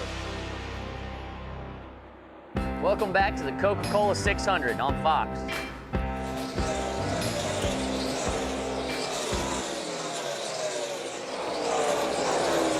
Martin Truex Jr. out front at 200 miles. Jimmie Johnson's the only other driver to lead laps tonight. He led 2. Race pace, 147.9 miles per hour, including a caution flag and a green flag pit stop. 20 cars now on the lead lap. And let's go back and review this restart between Martin Truex and Jimmie Johnson. Well, I felt like this is a real missed opportunity by the 48. Jimmie Johnson gets out there and in front of the 78. They're coming off of turn 2. And the 78 just gets a launch off that turn 2, gets inside of him. Put a Linda Ronstadt on him. A Blue Bayou? Yeah, baby. Here's what Jimmie said. I never lived it, and you just drove up by me. Wow. You know what I'd be a little bit worried about, though? On that restart, we saw the flames, as you mentioned, come out the tailpipes. He either missed his shift or it got on the rev limiter. But either way, that's not good for that engine. Yeah, that's true, especially when you're talking about a 600-mile race. I'll tell you what's not good for the competition, though, is if Jimmie Johnson did not check up off of turn 2 and the 78 just drove by him like that, that just shows you it's not just in the corners. That car had a lot of straightaway speed as well. This looks like Kansas. This car sat on the pole, 78 sat on the pole, led the most laps, dominated the race all night long. What's this going on here with Kyle Busch back in 18th position? Certainly not anything we're used to seeing. 15 seconds back of the lead with Paul Menard, who started this race in 11th. Kyle Busch has never won here or at Pocono. As you said in the pre-race, he started the season with 4 tracks he hadn't won on. He's won on 2 of them. He's got Charlotte and Pocono to go. Yeah, but we did hear him struggle in practice. He hasn't been exactly happy with this car. I thought they made gains on it, but as of right now, they're just not quite where they need to be. Jamie? Yeah, it's been interesting. They unloaded. They just didn't have raw speed in that 20 car. And Jason Ratcliffe told me they were throwing all kinds of things. The word he used was slinging, shock, springs, everything. And he said they never made it faster. And that's been the case today. And Matt Kenseth's feedback is all these adjustments we're making, it just feels like we're taking grip away. Joe Gibbs Racing is 8th, 10th, 11th, and 18th right now. Here's Matt with a nationwide Dale Jr. performance update. Mike, one stat that Dale Jr. would love to end. It's hard to believe it's been 112 races on a 1.5-mile racetrack since he last took home a trophy. That was 2005 at Chicago. The trend we're seeing tonight with Jr., the car on the free side, the last run, it was really edgy, but it started to come to him.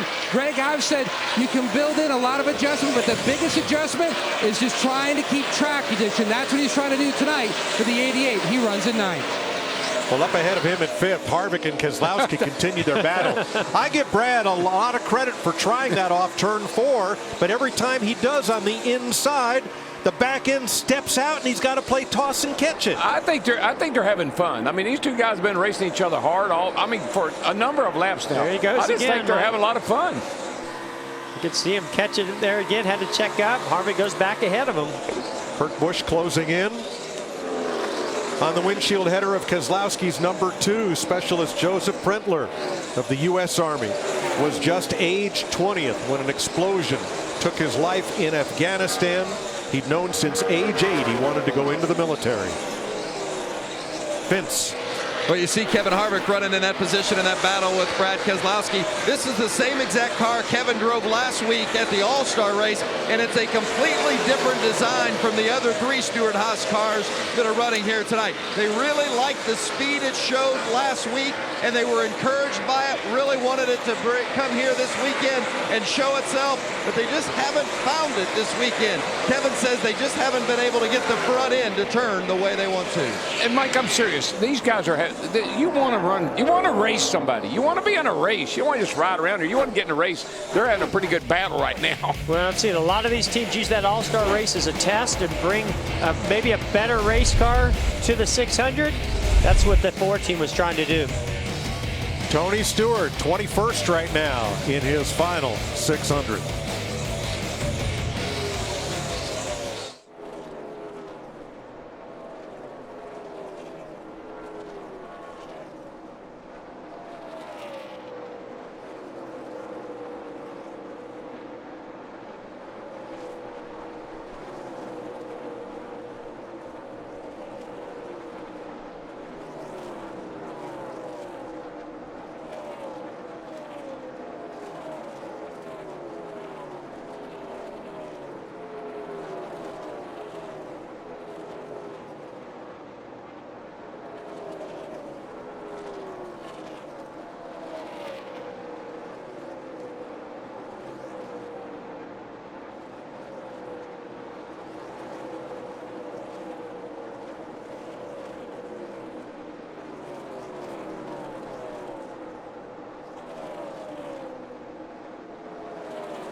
In the first 100 miles, Martin Truex Jr. led every lap. In the second 100 miles, he led all but 2 laps, surrendering the lead when he pitted under green to Jimmie Johnson for 2 circuits. Twice this season, Texas and Kansas, Truex has led the most laps, but he is winless coming into Charlotte on the year. Boy, that's the first time I've seen one tiny bobble out of the 78 of Martin Truex Jr.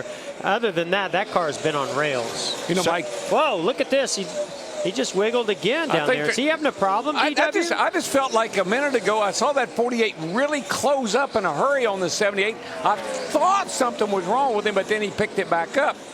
I'm not sure what's going on. No, I think he's got a problem. It just looks like he's lost some grip in the rear. Looks like the car is moving around a lot more than it was. Well, he's no longer the fastest car on the racetrack. Brad Keselowski and Jimmie Johnson. Oh, there he goes. He's got a tire down. I think he's got a tire down, guys. Probably a right rear tire. I don't know. He's saying. Looks like a big bounce there coming off the corner. There's something going on with the car. We haven't seen it move around, and all of a sudden it's moving all over the track. I think that's more than just getting loose. Unless he's just pushing the car that hard and he's on the edge every single lap, which doesn't make sense if you're the leader with a car like that in a 600-mile race. Yeah, I thought he was just being real cautious, but man, the last couple of laps, the car really acted crazy. Still out there, clear. Well, maybe that is just how hard Martin Truex Jr. is pushing it. He wants to win bad. Yeah, it looks like he just picked it back up. Everything looks okay. Right there again, it got loose, getting down into 3. It's surely not as good as it was. This is going to get the elbows. Still too tight, load up, but I feel like my right rear is getting hotter than front. I tell you what, that's just going to get the elbows up of Jimmie Johnson. He's going to get some moment or a little bit of motivation if he sees that any more of those moves coming out of the 78 of Truex. So Johnson is 1 second back. And right now that is stable. Larry. Yeah, we're probably about 8 to 10 laps from green flag pit stops. One thing I know that happened to Martin Truex Jr. about 3 laps ago, he had the left front all the way below the white line, and it got real loose with him right there. But good news, everyone coming to pit road in the next 8 to 10 laps. Well, that 48 was reeling him in, but now it seems to stabilize back to the way they were. So whatever it was, it's gone away. Yeah, he's opening it up again. 1.2 is the gap. As you saw Kevin Harvick blast by Denny Hamlin for 7th place.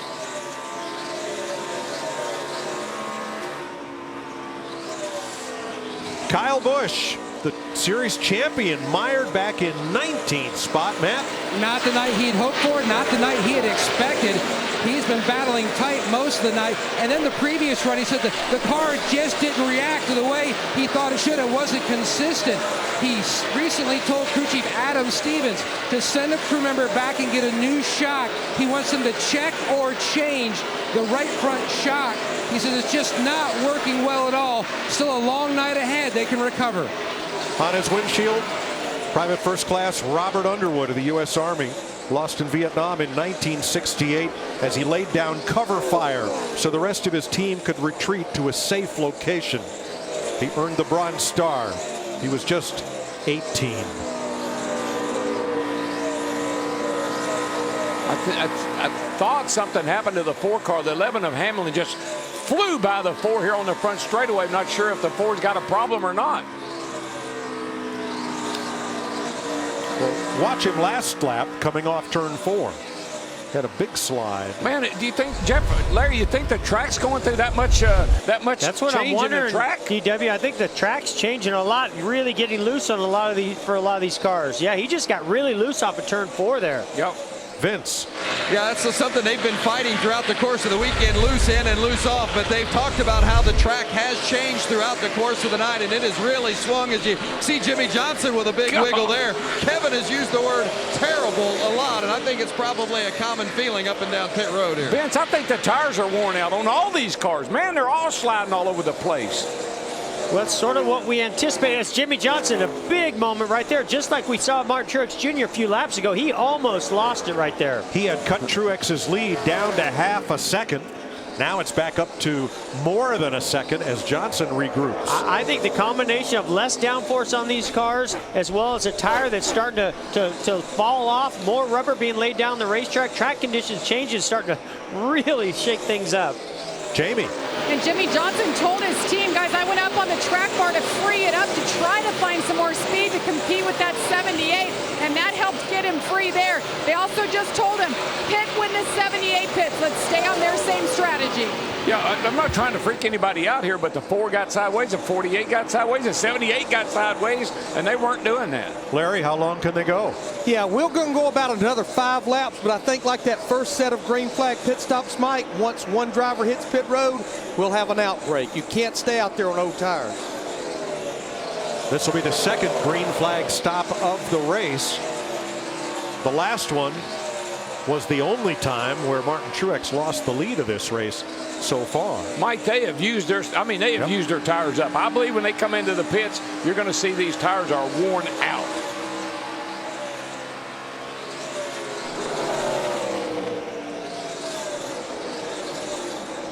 Lap 116 was the last time everyone pitted, and that was under the caution for the Brian Scott spin. Here's Jimmie Johnson and team. Work on it, bud. Those last 2 laps, I almost crashed at both ends. I don't know what it's from. I was awesome until then. Oh, you see 78 get a little loose there underneath the 15 car. He couldn't make the pass, Jeff. He got up beside him, but he couldn't get by Clint Bowyer in that 15 car. Had to let him go.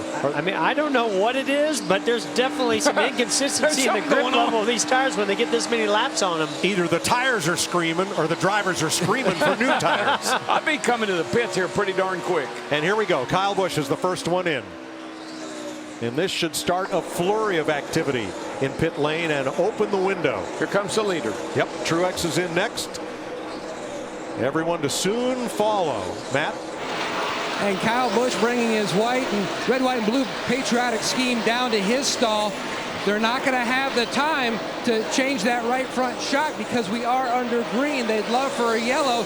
Meanwhile, Martin Truex Jr. guys, they're up on the wall waiting for the 78 to hit his pit box. You documented that the car much more free this run, was a little bit deeper in the box. You can definitely feel the ambient temperature has come down a lot, Jamie.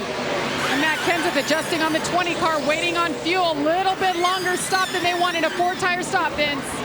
Change for the 4 of Kevin Harvick. 4 tires and Packers out of both the left and right front. Jamie? And a 48 of Jimmie Johnson slides into his pit box, debating how much of a change they should make this time around. Just a 4-tire stop, fill them up.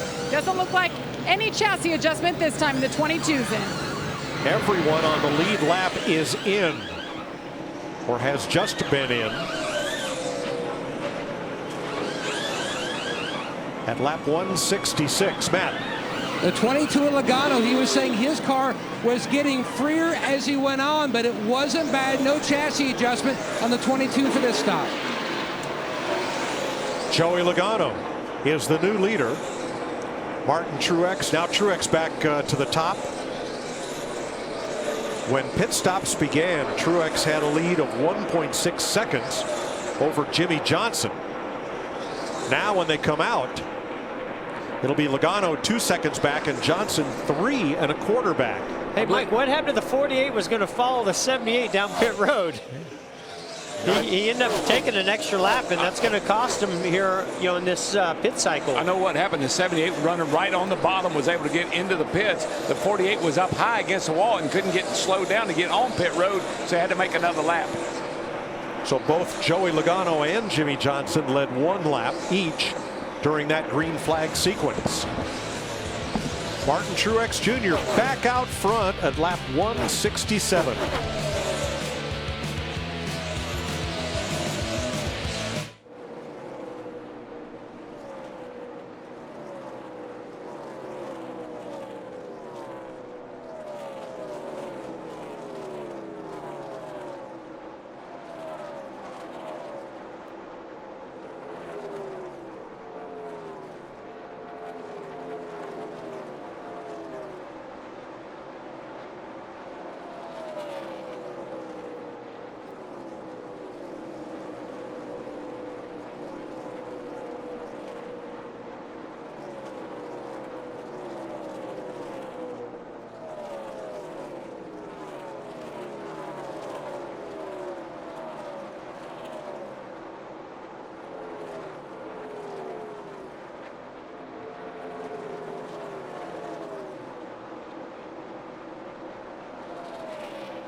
The Coca-Cola 600 Hot Fox is sponsored by Coca-Cola.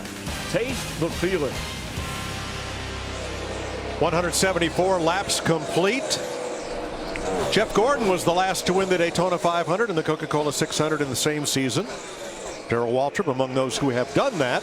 But Denny Hamlin, the 500 winner, trying to pick up the next crown jewel in NASCAR. The Coca-Cola 600 here tonight. For a limited time, switch to Sprint. Save 50% on most Verizon, AT&T, or T-Mobile rates. Go to sprint.com/network. Well, things got busy on pit road. Matt Kenseth got body slammed after his pit stop. Coming out, he is exiting. Look for Kenseth right there. And look for Austin Dillon. I mean, like he wasn't even there. Well, Austin had to go around the 6 that was checking up for the 4 car, and he just had to really make an evasive action there, and he just drove right in the side of the 20. It wasn't that it was intentional or anything. I think he just went till he hit something. But I will say it dented, or it really caved in his right front fender, and I'm pretty sure that's going to affect the handling on this number 3 car. Dillon's on the lead lap. He's currently 13th. Yeah, he's having a pretty decent night. Let's see if we can see it. You can see that bottom of that fender looks pushed in a little bit there. Doesn't look too bad. Yeah, that'll really tighten the front of the car up and just, won't allow the front to turn near as good as it was. Vince? Well, maybe it'll help the 3 because he has been screaming about the handling of that car throughout the course of this evening. Really loose on that last run. Crew Chief Slugger Labby trying to get him calmed down on the radio, but right now Austin's a little upset with the way the car's handling, and then that collision on pit road. And on his windshield, U.S. Navy SEAL Mark Badger Carter, 27 years old, when he lost his life in Iraq in 2007. Austin Dillon's befriended a group of Navy SEALs over the past 2 years. They chose to honor Carter this evening. And Mike, remember what we talked about? Emotions. You got to control your emotions. Austin has a little problem with that. He needs to work on that. Well, we're down to 70 degrees ambient temperature. The track temp has dropped 10 degrees, but the humidity is up since the start of the race. It's like, DW, you like a little emotion as long as you know how to control it and hone it in at the right time on the right things. Yeah, you gotta pick your fights. You can't let every little thing that happens upset you. You gotta know when to, as they say, you gotta know when to hold them, when to fold them. So you gotta let things go. Got a long way to go. We're not even halfway or coming up close here. Oh, Jimmy Johnson next to Cole Witt. 3 seconds off the lead. Toyota leading, Ford second, Chevrolet in third. Jimmy Johnson could taste that lead. He saw Martin Truex Jr. get loose and give him an opportunity to run him down and maybe make a pass, and then the next thing you knew, he was sideways and holding on tight as well. And behind them in fourth place, Kyle Larson, Chris. Kyle Larson's crew performing well tonight on these green flag stops. When you look at their stats this year on the mile-and-a-half tracks, they've just been average. But talking to crew chief Chad Johnson, he said Kyle Larson has been great getting on and off pit lane, and the team has been great in the box. The problem is qualifying this year. They just haven't had good pit boxes, and that's been slowing them down. Matt?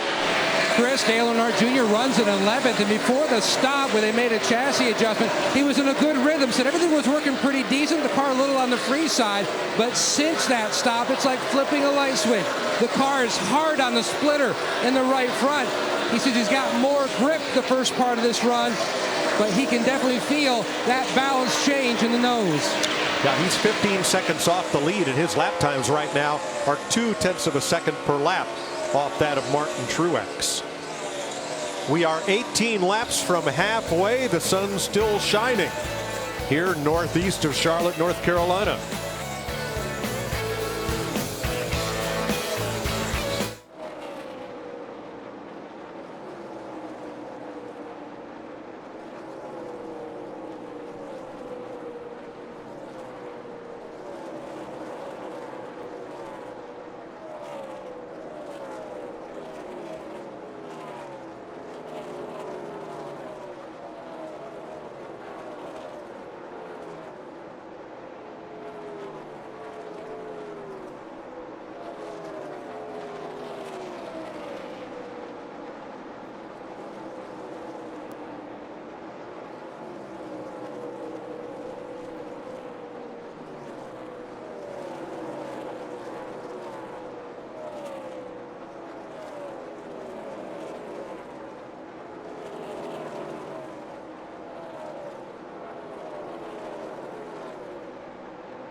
Fans here are checking out the Coca-Cola Race Day experience this summer.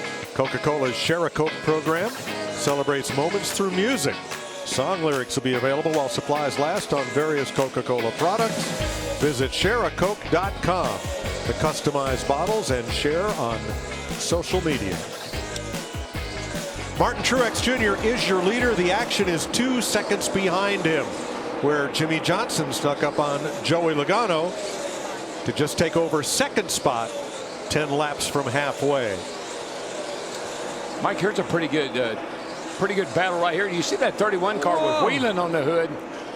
That's the old Steve Park paint job. Hey, I think Newman's not real happy with the 24. He's driving really hard to keep him behind me, and maybe this is why. Here they are, splitting traffic, coming off of turn 4. The 24 gets on the rear bumper of the 31 and Newman and gets him sideways. That ain't over. I can tell you that. Nice save by the Rocket Man, Ryan Newman. Ryan's been known to be pretty tough to pass at times, but you certainly don't want to make him angry either. That would be all the times. Kyle Busch catching up this group. Not that we were super sunny to start the race, but it's shading off here now. Should start moving the needle next run or two. Actually, I think the sun has popped out. Just for the back stretch, the corners are shading off though. Center and turn 2 a little bit, got sun. Entry to 3's got sun. Hasn't changed to me a whole lot yet. Yeah, see, it's been overcast, so really the shade has been out over the entire track, and then the clouds sort of went away, sun popped out, and so I think that's sort of what they're alluding to. But I agree with Kyle. It's like, no, actually, the track it was in more shade before the sun came out. I actually think it's kind of interesting that he must have a pretty good race car, because he was sitting around talking about the weather. He seemed to be pretty calm about it. He seemed to be pretty calm about it. I think you can be a little more calm when you have, 3 wins already this season? And a long, long way to go in this race. Oh, yeah.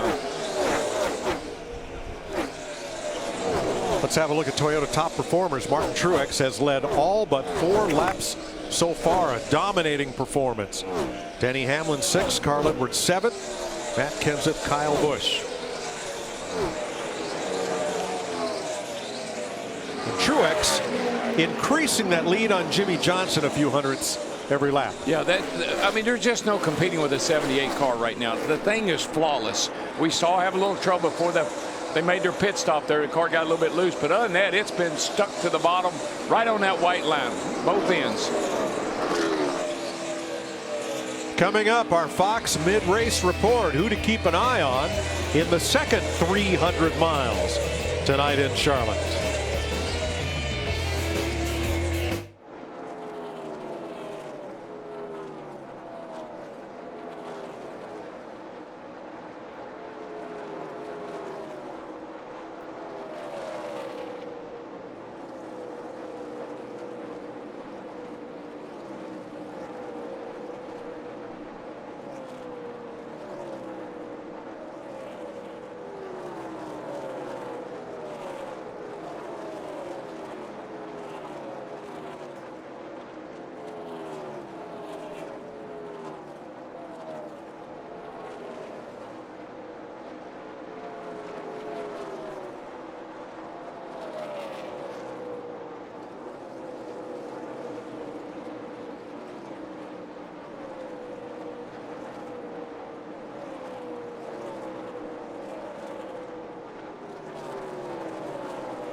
600 miles of remembrance this Memorial Day weekend, and our ticker of remembering those fallen heroes just below. Time now for the mid-race report, and glad to have you watching NASCAR on Fox and the Coca-Cola 600 live from Charlotte Motor Speedway. Pole sitter Martin Truex Jr. has dominated the first half of this race. He's led more laps tonight than in his previous 21 races here. He's trying to end a 34-race winless streak. His owner, Barney Visser, a Vietnam veteran, is proudly watching. Truex's Toyota has turned the fastest lap today, just over 190 miles per hour. And Kyle Busch, who has won 3 races already this year, has never won on this track, but has been as high as 7th tonight. Jeff Gordon, who will you be watching over the next few hundred miles? Well, Chris, nobody's been more exciting in NASCAR in the last 3 or 4 weeks than Kyle Larson. I just love this kid's style. I love how he works that high line. If this team can keep him in position late in this race, watch out for him taking it 3 and 4 wide on these restarts and working that high line. Charging is what Jimmie Johnson is doing. The 6-time champ from California has won this race 4 times. He's going to win the 5th tonight. He'll have as many as you, DW. Michael, this race looks to be about long runs. So who I'm going to be watching is Brad Keselowski. He likes his car on long runs. What I will be watching, it's going to be about adjustments. Not only keeping up with the racetrack, but staying ahead of it. Okay. And Larry, you know, it's the total package. You got to have a good car, you got to have a good driver, you got to have a good crew, but you know what else you got to have? You got to have good car, good gas mileage. Carl Edwards won this race last year on fuel mileage. It may come out that way again tonight. Joey Logano looking for the cycle. He dominated last fall, leading over 200 laps for the win. Then he won the $1 Million All-Star race a week ago. Looking for his first crown jewel event win. He says the car is in a 4-wheel drift. Can't really touch it with the track bar adjuster because then it kills the center. They're about 1 adjustment away to make that car a rocket, Mike. In 57 Coca-Cola 600s, nobody has led as many laps in the first half of the race as Martin Truex tonight. He's been snake bit this season. Isn't it about time he went to victory lane? Yeah, Mike, Denny Hamlin, as the caution flies, has never won this race, trying to become the first driver since Jeff Gordon to capture the Daytona 500 and the Coca-Cola 600 in the same season. And here is why we are under caution. Michael Waltrip. These guys are running right out next to the wall, Chris, and you just step over that line by just a ½ inch, and it could be collecting that outside wall, and that's exactly what happened to Jeffrey Earnhardt there. In the 32 Can-Am car. And the last rookie to win this race, Matt Kenseth, in 2000. Both Chase Elliott and Ryan Blaney have made it up in the top 5 tonight. They are both currently running in the top 20. That is your mid-race report. We're glad you're watching NASCAR on Fox live from Charlotte, and pit road is open. Mike Joy. Little cleanup going on up in turn 3 from Jeffrey Earnhardt. Trevor Bayne had hit the wall between 1 and 2 about 3 laps earlier, but he was able to continue without incident. So caution flag stops. 3rd caution flag of the night. Jamie. And Jimmie Johnson saying he's just a little too loose. That's been the complaint all night long. The lower he runs, the looser it is. So it'll be a 4-tire stop. They already made that air pressure adjustment, and he's been using that track bar adjuster inside, and there is the wrench. Chassis adjustment once again, Chris.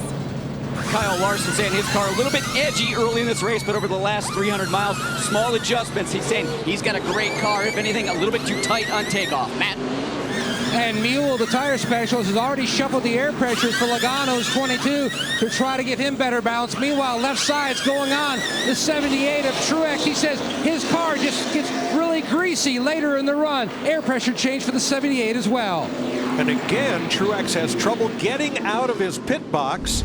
But since that white line is right past the end of it, with all that tire spin and squeal, he's going to get there just ahead of Joey Logano to lead the race off pit road.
The Coca-Cola 600 on Fox is sponsored by Sprint, proud sponsor of the NASCAR Sprint Cup Series, and by Credit One Bank, the official credit card of NASCAR.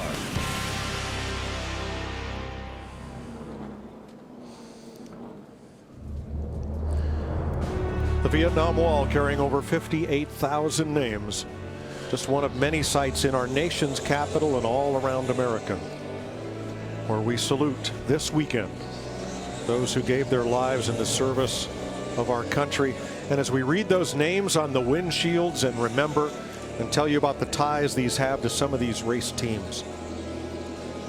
Going down through the list, the average age of those fallen service men and women was about 21 years old.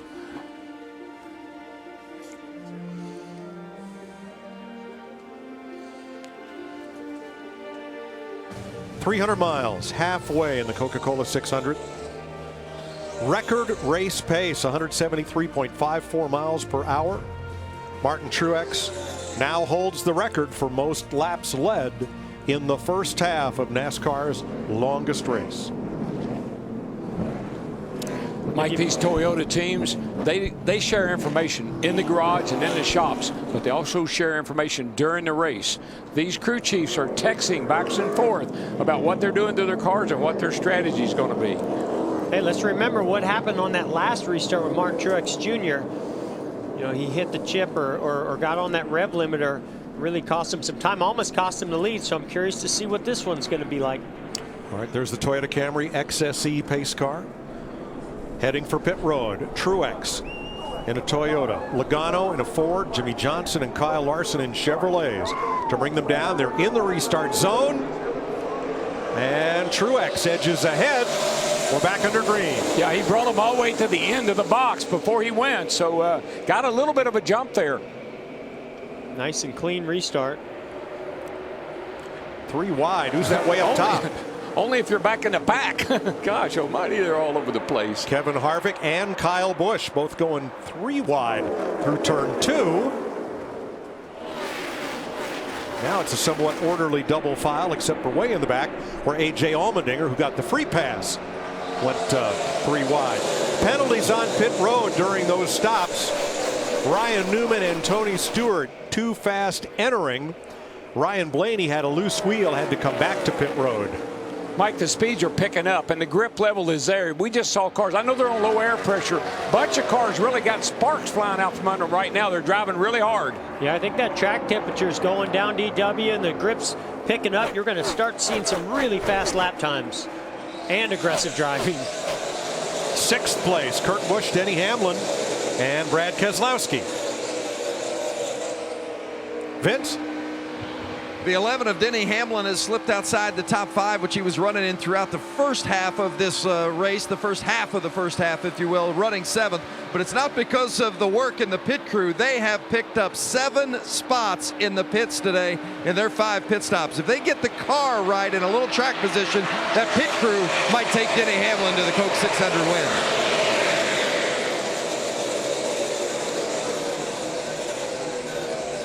Keselowski trying the high side on Harvick this time. Well, we saw Keselowski get to the rear bumper of the 11 of Denny Hamlin, and I don't know if he just lost a little bit of air on his nose. He went up the racetrack, and the 4 got a big run to the inside.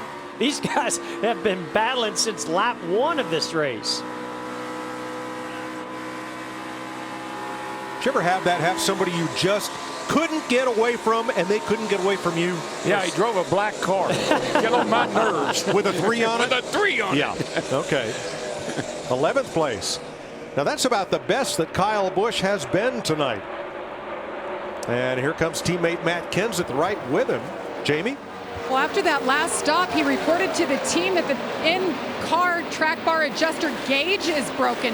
So basically what he sees, so he knows how far up or how far down he's adjusting that track bar, is gone.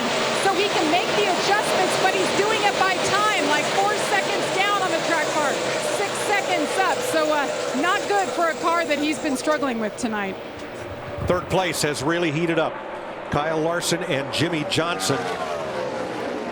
On the windshield of Larson's car, Dennis Miranda of the U.S. Navy, 24 years old when he was lost at Kabul, Afghanistan.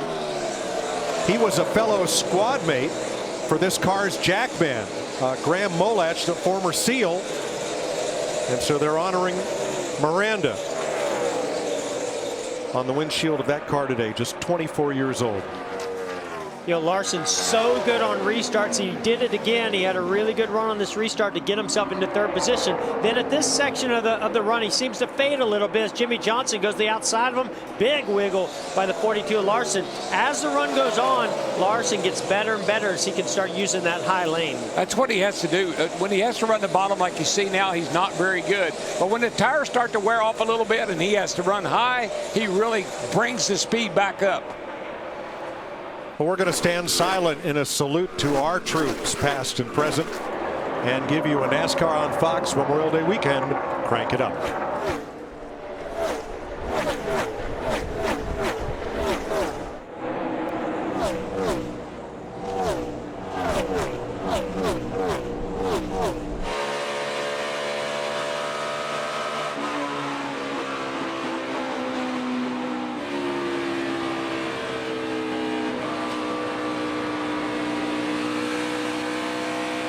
Back on top. Clear, clear.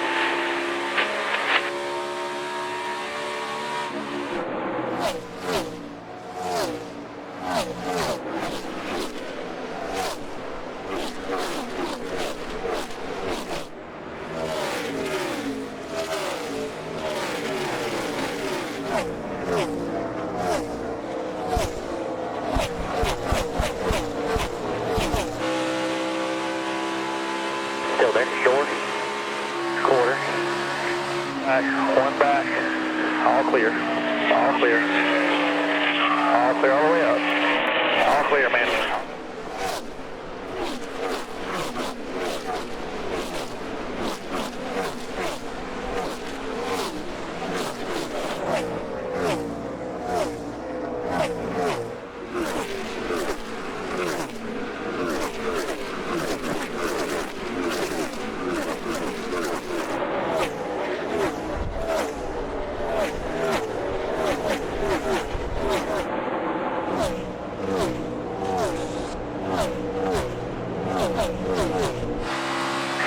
Still all clear, man.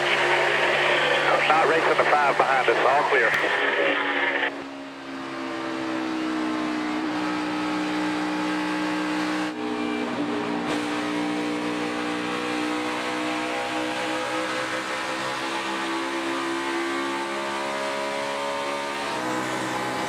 Correction, Rodney. I don't think it's really all that bad. Kyle Larson has now drifted back into the clutches of Denny Hamlin. This is for 6th place. I just wonder if they made an adjustment on that last pit stop to try to improve the car. As we see here, he comes off of turn 4. It's pretty loose right there. Nice save. Whoa, out to the wall. Chris, what's going on down there with the 42?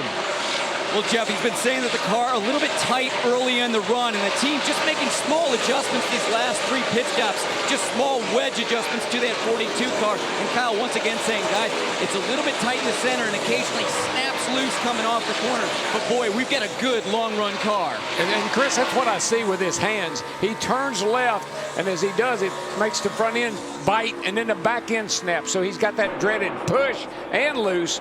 Really hard to drive a car like that. Especially with Brad Keselowski tucked right up underneath. Yeah, well, that doesn't help any. 10th place, Greg Biffle, and rookie Chase Elliott in the 24. You know, you had mentioned it earlier, DW. I just love the poise and maturity of Chase Elliott. You don't hear a whole lot of him. He doesn't say a lot on the radio, but he just quietly starts working his way to the front. Yeah, I give that whole team. I give Alan Gustafson, that whole team credit for helping Chase to be able to do what he's doing. You know that. You know it's a great race car. You know that's a great race team. Put that together with a young talent like that, he's going to win some races. I agree. I think this second half of the season is going to be really fun to watch how that team continues to improve. 6th on the left, 10th on the right. While at 2nd place, Jimmie Johnson is about to catch Joey Logano going off into turn 1. Not quite there yet. We'll see when we come back if that second place changes hands. Everybody's chasing the man from New Jersey, Martin Truex.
Fox NASCAR is sponsored by Chevrolet.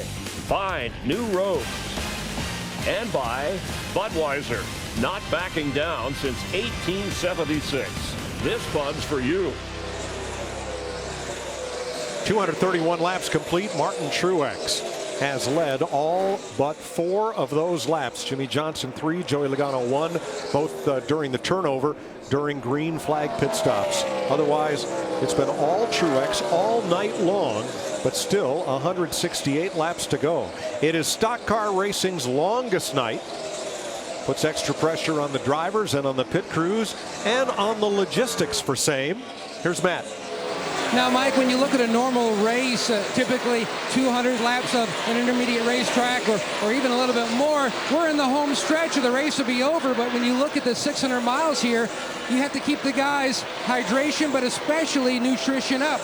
Here in Team Penske, they've got the watermelon, they've got the cherries, the blackberries, and also if you'd like the carbo load, they've got about 6 pizzas, 3 cheese and 3 pepperoni. So if you guys want to slice, we can definitely send one up. Well, easy on the anchovies, Matt. Okay, but I want to know where the bologna sandwiches are. Rough night for Chris Buescher. Smoking a bit before he comes onto pit road. One of our rookies. And there on the windshield strip, Marine Sergeant Eric McIntosh lost in Iraq at age 28 in Anbar province. He'd been in the Marines for 10 years.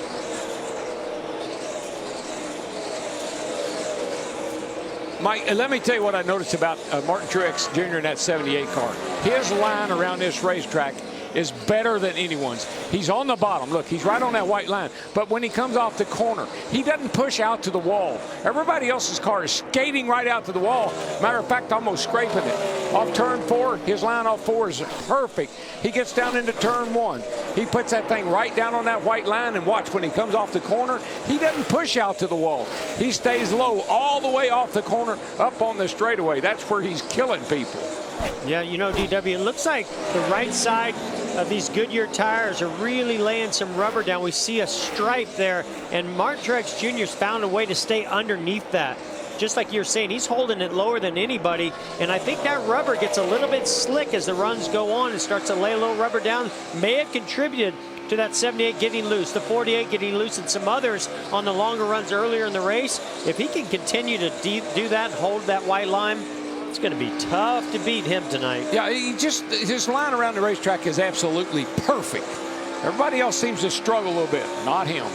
His line's good, and so is his race car. If that picker can stay strong too, I don't know if anybody will have anything for him. Here's 6th place. Kyle Larson on the outside of Brad Keselowski. Larson likes the top of the racetrack. He all but scrapes the wall on every lap. Keselowski's been a bottom feeder. It just seems to me on this run, Larson has had to work harder. He just doesn't quite have the grip. He's searching around different lines, and just none of them seem to be working for him as well as it was earlier. Something's changed. Either the racetrack's changed or an adjustment that they've made has changed. He's just not as good as he was. Yeah, our spotter upstairs said the temps had dropped quite a bit, the ambient temp. And I do notice at the 42, it's like his team told him, you've got to try to run the bottom. You've got to quit running so high, and let's work on running the bottom. And you see down in turns 1 and 2, he's much lower, and he's been all night long.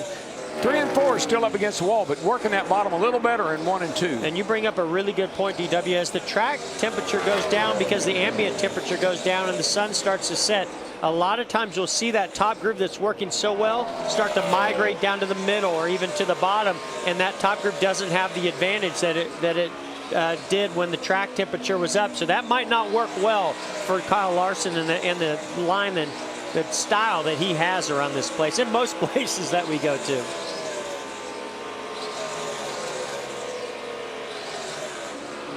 Well, as we get past sundown and the lights come on here in Charlotte, there's Ryan Newman ducking to the inside of Jamie McMurray. That's for 18th place. Whoa, that's tight right there.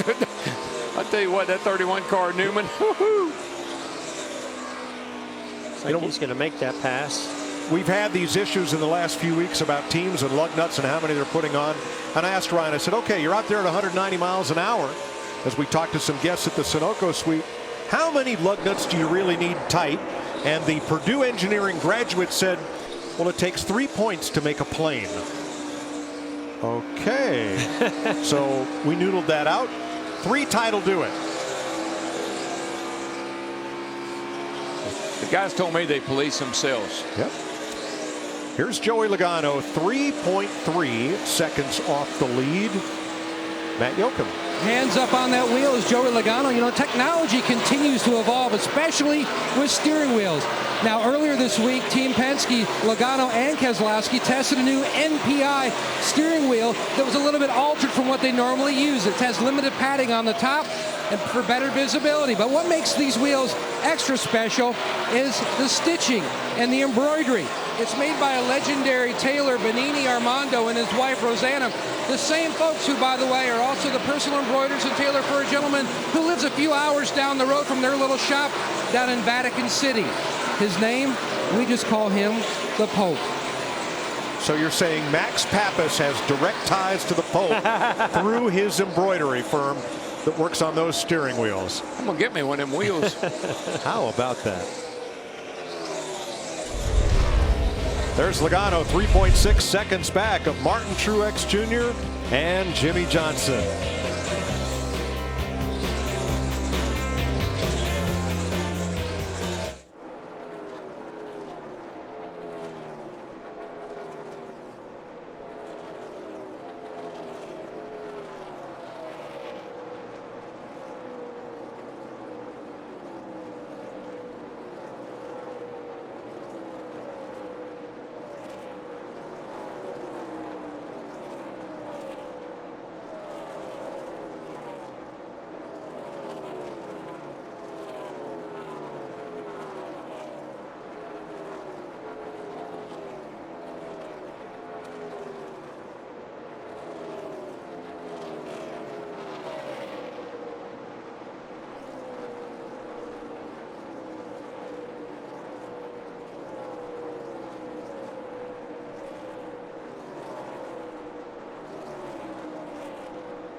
The Coca-Cola 600 Hot Fox is sponsored by Coca-Cola.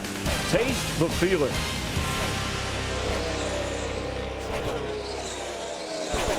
Let's take a look at tonight's KFC.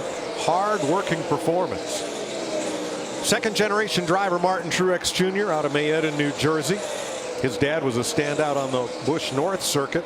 His Uncle Barney had a lot of modifieds that ran well all up and down the East Coast. And Martin's had success in Cup racing. Been a tough season for him. He could reach out and just about touch victory lane, but he just hasn't been able to get there. Tonight, 246 of the first 250 laps. He has been in the lead. That's more laps tonight he has led than in 6 full-time seasons in the Sprint Cup Series. And Mike, for Martin Truex Jr. and everyone else, that next green flag stop is going to be within the next 5 laps. What they all will have to work the hardest at is making the right adjustments. This next run is going to take us into the nighttime, and we actually, after this next stop, will be down to a 2-stop race. Yeah, Larry, this place can change in a hurry on as far as track conditions and adjustments are necessary. You got to get ahead of it, right? Not get behind it. Larry, I'm okay. You know what? These green flag stops, he's got a huge lead. They can miss it a little bit on these stops with this huge lead. What this is going to bite them as we get down to the end of the night. They can't have one of those slow stops at the end of the night. They're the one team that'd love to see it go out green. All the way. Here they come. Dale Earnhardt Jr. and Austin Dillon are the first takers on this round of green flag stops. Vince? 3 of Austin Dillon. They took a big swing at it last time, trying to get that balance where Austin could have something to work with. They were tight early, and then it swung way loose. 4 tires and air pressure for the 3 of Dillon. Carl Edwards is in. Danica Patrick. Here comes Greg Biffle. Jamie. Carl Edwards says he's just a little snug in the center, free everywhere else. They adjusted for that in a 4-tire stop. 20 of Matt Kenseth in as well. Remember, he has that track bar issue. He can't read it inside his race car. 4-tire stop, Matt. And the 18 of Kyle Busch, they made a shock adjustment on the previous stop. It seemed to help the car. They are still a few adjustments away. You can see a significant crank of the wedge there while the 48 is in. Jamie. Jimmie Johnson, just like all night long, just getting a bit loose, and it gets worse as they run. They've been taking big swings at it. 4-tire stop. Chris? Earlier in this race, Kyle Larson was saying the car tight early in the run. This last run saying it was tight the entire run. Matt? And we already saw the stop for the 78. Our leader, Martin Truex Jr. Cole Perrin called for a chassis adjustment. Martin was saying the car really swung to the edgy free side, but then leveled out. There was contact between Tony Stewart and Greg Biffle, one entering, one exiting, but just casual contact. As now all the lead lap cars, 21 of them have now pitted.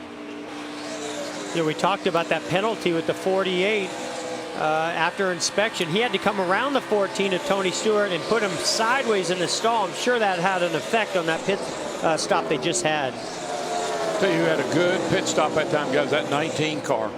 They were in and out in a hurry. They tend to have a lot of really good pit stops, don't they? Joey Logano's team over the wall too soon. Oh, that's going to be big under green. Yeah, and that's part of the pit road officiating system that they use. They got a monitor on those guys. They got a camera on every pit. Step over that wall too soon. So the 3rd place car is going to have to make a pit road pass through. Martin Truex led by 3.8 seconds before pit stops. He now has a 4-second lead over a different 2nd place car, Carl Edwards.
Like a jewel in the night, Charlotte Motor Speedway.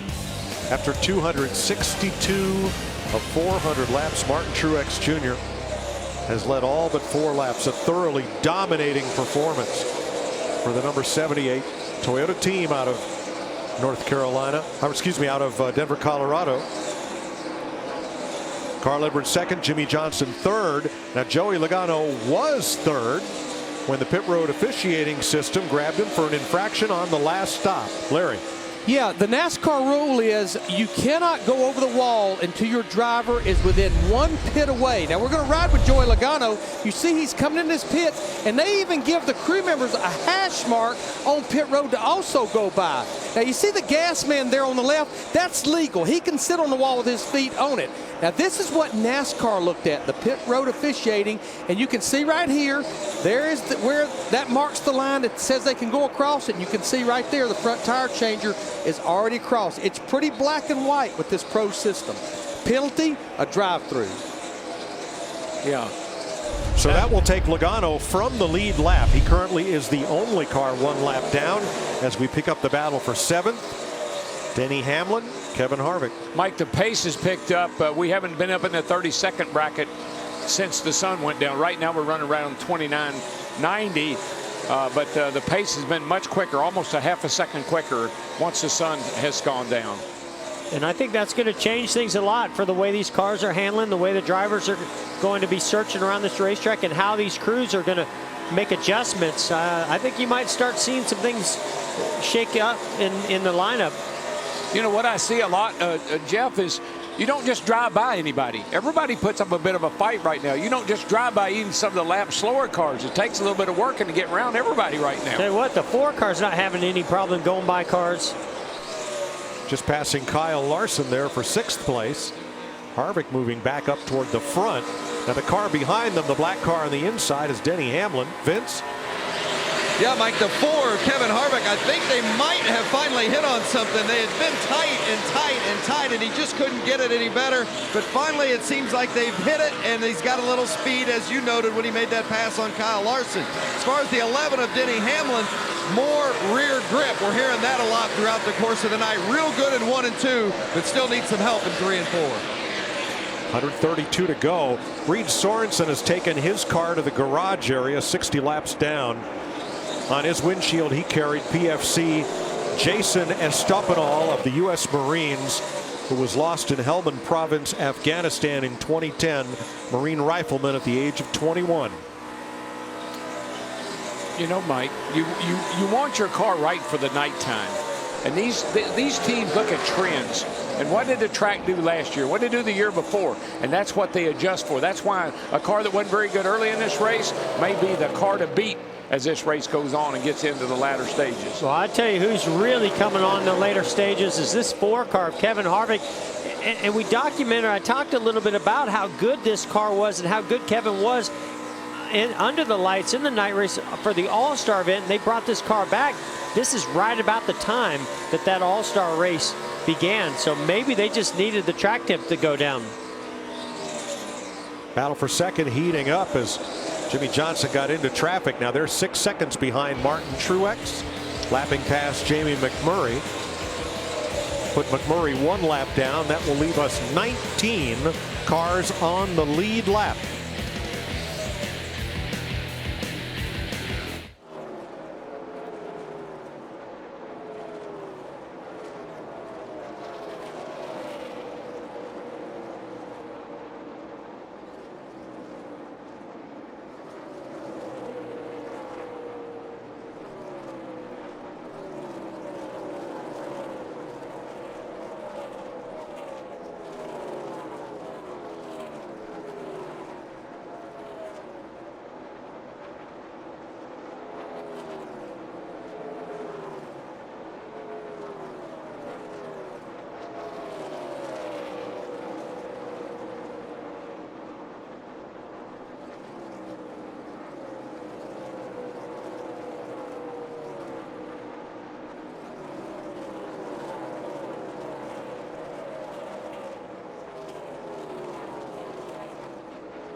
125 laps to go in Charlotte. Jimmie Johnson trying to tie Darrell Waltrip for the most wins all time in the Coca-Cola 600, where Johnson has gone to victory lane 4 times. The Sprint Network, fastest plus most reliable, with better coverage than ever. For a limited time, switch to Sprint, save 50%. Mike, we're at 400 miles. Excuse me. Go ahead. And Martin Truex Jr. has just thoroughly dominated this race. He's led all but 4 laps, the most dominating performance to the 400-mile mark ever seen in the Coca-Cola 600. 11 times, including tonight, he's led the most laps. 3 of those times he's gone to victory lane. Well, let's throw this into the equation. Kevin Harvick, he's got 2 600 wins, and he'd only led 30 laps. And the first time he led in both those races was at lap 325. When we started calling him the closer. Or where did he come from? Or the instigator? 4.8 seconds back. Here's what it looks like on the racetrack. That's where Jimmie Johnson is in 2nd place. Carl Edwards, that green car, is in 3rd. That's 5.6 seconds off the lead. And remember, he won this race last year, Mike, and he didn't lead until about 25 or 30 to go. Brad Keselowski is 8 seconds off the lead in 4th. He's the first Ford in the race. And Kevin Harvick is 11 seconds back of the lead.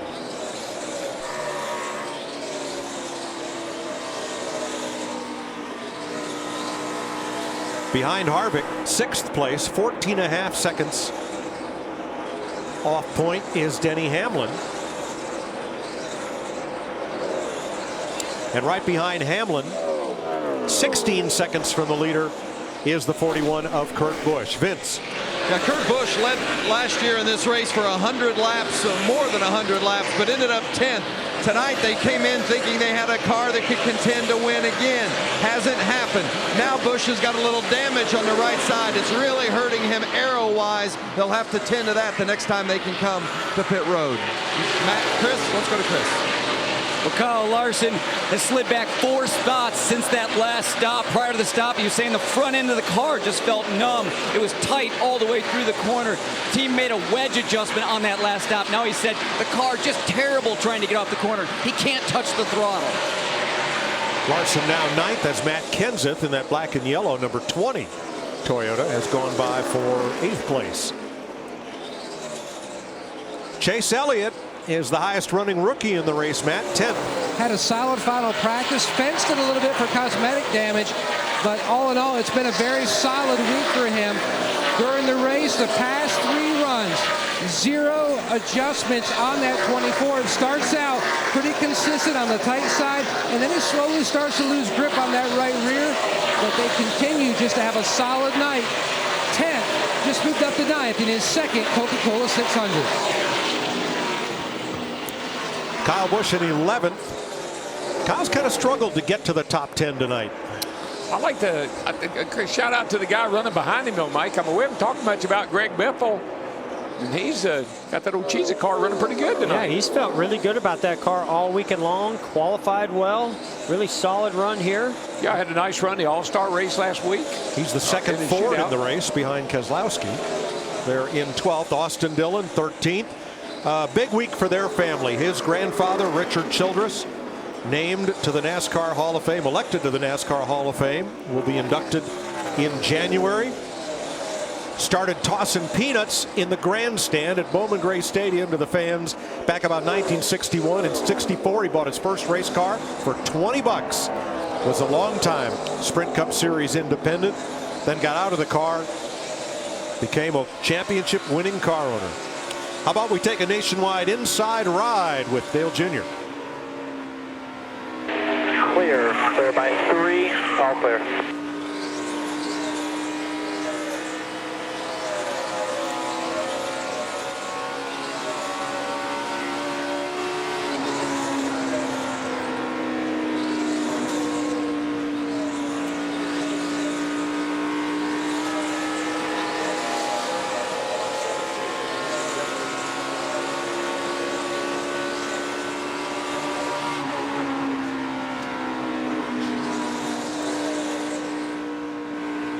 Dale Jr. running 13th, 23 seconds off the lead, just in front of Austin Dillon. Then back to the 17, and Ricky Stenhouse qualified very, very well. And you heard in the pre-race, his car owner, Jack Roush, nominated Spec Ford James Woolard of the U.S. Army to ride on that windshield. Woolard and Jack were childhood friends, grew up together in Manchester, Ohio. He lost his life in Vietnam at age 20 in 1969 in the Central Highlands from mortar fire. There is Jack Roush on the left, remembering a childhood friend as part of our 600 miles of remembrance in Charlotte. Martin Truex Jr., your leader by 5 seconds over Jimmie Johnson.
The Coca-Cola 600 Hot Fox is sponsored by Disney Pixar's Finding Dory, in theaters in 3D, June 17th.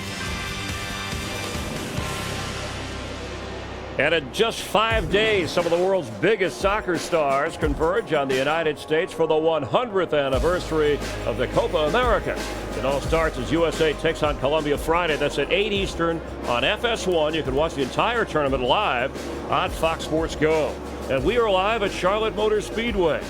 Just over 100 laps remaining as we welcome you to our Coca-Cola race break on the world's busiest day in auto racing. Rain in Monaco. Pole sitter Daniel Ricciardo, a pit strategy that didn't work with tires, and Lewis Hamilton wins for Mercedes. The 100th running of the Indy 500. Juan Pablo Montoya Rex, he was last year's winner. Bell and Hunter Ray on pit road with problems, and the rookie Alexander Rossi wins the 100th running of the Indy 500. with Michael Waltrip. Chris Myers back in the Hollywood Hotel in time for the Coca-Cola race break. And Martin Truex Jr. is about 40 laps away from setting a Coca-Cola 600 record. Jim Paschal in 1967 led the most laps, 335. He led at every 100-mile marker. He's the only driver to do that. Truex has a chance to continue that. But here's a guy whose season has been filled with heartbreak. He's led races throughout the course of this year, has not yet this season won a race. And just think about the season starter in Daytona, our biggest race. He was 100 yards away from winning that race and got beat by a foot. And that sort of set the tone for this 2016 season. Many disappointments for that team. If there's more heartbreak, who gives it to him? I think it's Jimmie Johnson and Carl Edwards. Jimmy's won this race 4 times. His times are fast. His car is running well. And remember, in those last 100 miles, that's when the engines start to go bad. That's when things start to go wrong with the car. And Truex missed a shift early in the race. That could become a factor. That's your Coca-Cola race break. Time for pit stops, and we'll check in with Jamie Little. Carl Edwards saying his car's a little loose and just felt like the splitter was into the track too much. They wanted to take a left rear spring rubber out and a 4-tire stop. See if that'll help him here for the final stretch. Chris?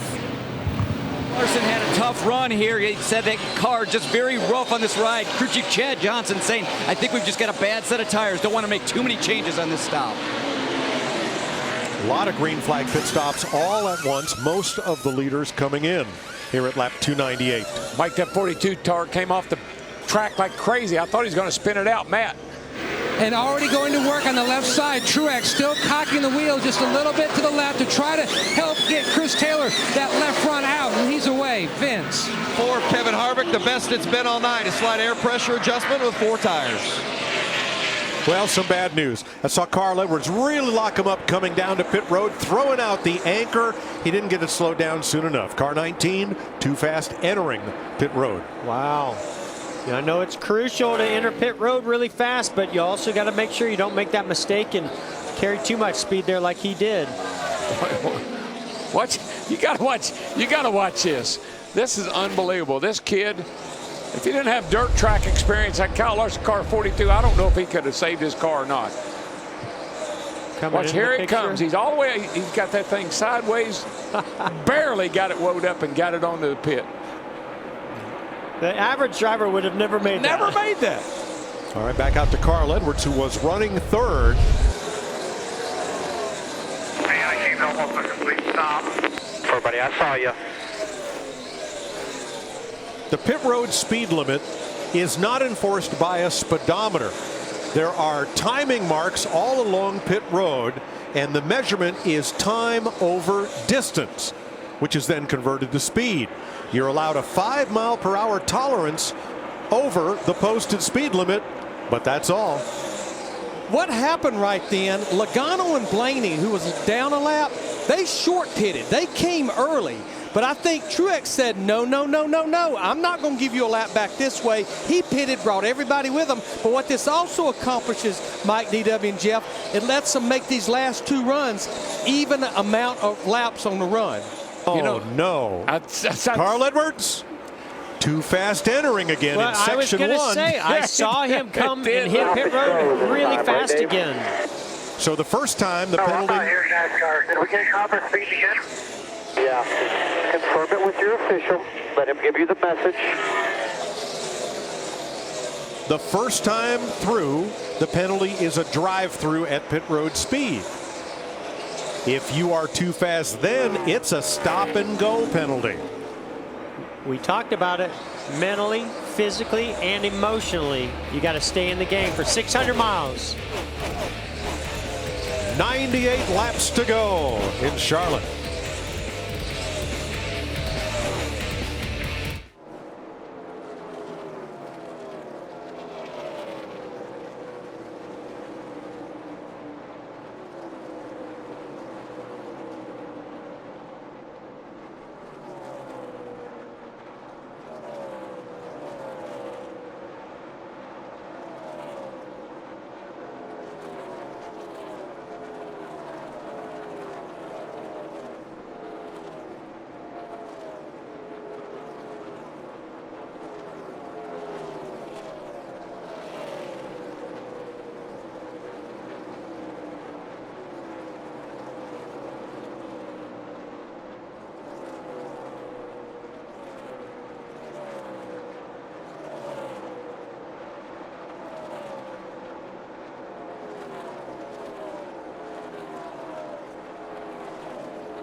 Welcome back to the Coca-Cola 600 on Fox.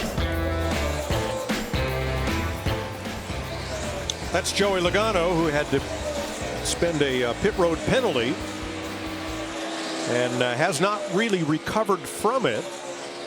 He is back on the lead lap, though, in 14th place. Martin Truex Jr. 1.6 seconds now ahead of Jimmie Johnson. Kevin Harvick and another Chevy 4.5 back. Chevy Silverado, built with high-strength steel for high-strength dependability. Silverado, an official vehicle of NASCAR. Mike, there's only one guy that doesn't want to see a caution. He's leading the race. That guy right there, the 48 car, he'd love to see a caution. But I wouldn't want him breathing down my neck, I can tell you that. So far, what I've seen is the 78 team is so strong right now, they're forcing everyone else to make mistakes. And typically, we've seen them get into a position, even though they've been very dominant at times, where they make mistakes. They're not doing that tonight. At least so far, they haven't. But they are forcing their competitors to make mistakes.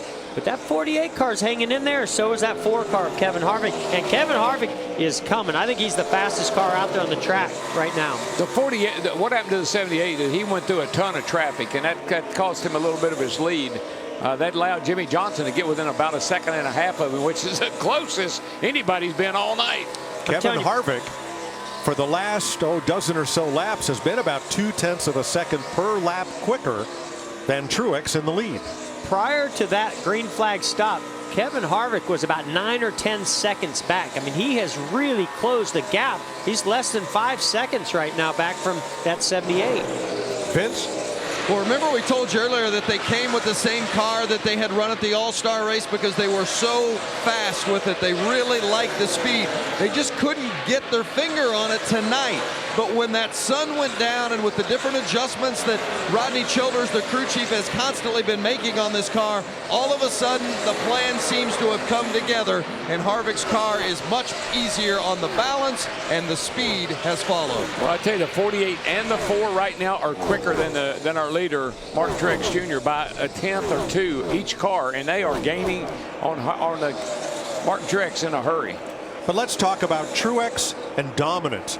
Nobody's ever done what he has done in this race. He has led all now but 6 laps, and that's only because we've had 3 rounds of green flag pit stops, and we cycle through when the leader hits pit road. That's unbelievable. We talk about the new lower downforce package, how the racing is so much better this year. We have not yet had a green flag pass for the lead all night. No, and Mike, let me tell you, you're exactly right. I mean, he's setting records. But if you don't go home with that trophy tonight, if you don't put that car in victory circle tonight, this is going to be a hard pill to swallow. Wow. Well, it'd be insult to injury because they've unfortunately let a couple races where they dominated get away from them from some small mistakes or some different pit strategy that others have taken advantage on them, with in the past. So hopefully that doesn't happen to them tonight. And if you're wondering about the Fords, they were stellar in practice and qualifying. Right now, Keselowski is 4th, and Greg Biffle is the 2nd Ford in the running order in 11th. Let's check in with Jamie for a Ford Performance driver update. Well, Greg Biffle's had a decent night. He's been hanging right there in 11th, 12th position. But I talked to Brian Patty, his crew chief, earlier today. He said after last week's showdown, when they won one of those segments, they were really happy with that setup. So they built on that for tonight and thought they really had some long run speed. And it's showing here tonight.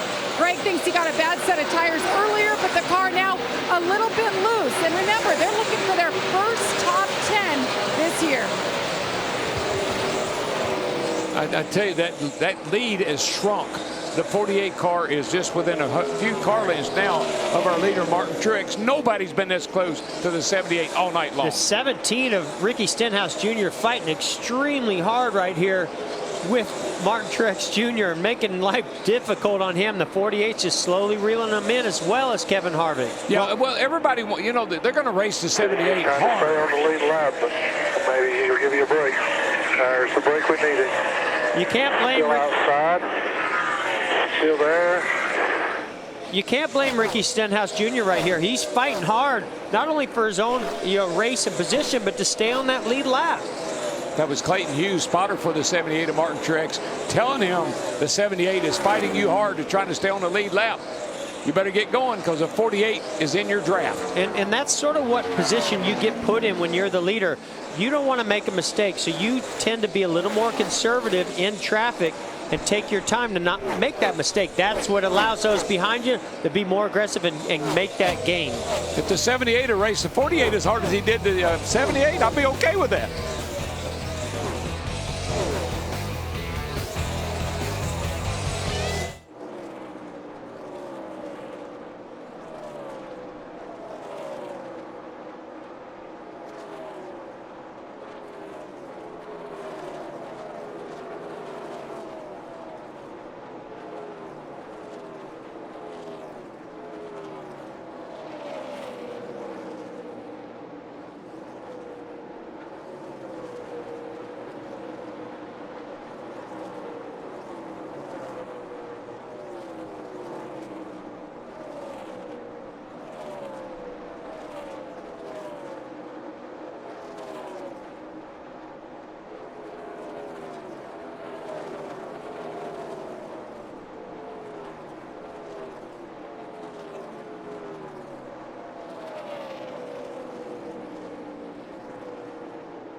The Coca-Cola 600 on Fox is sponsored by Toyota. Let's go places.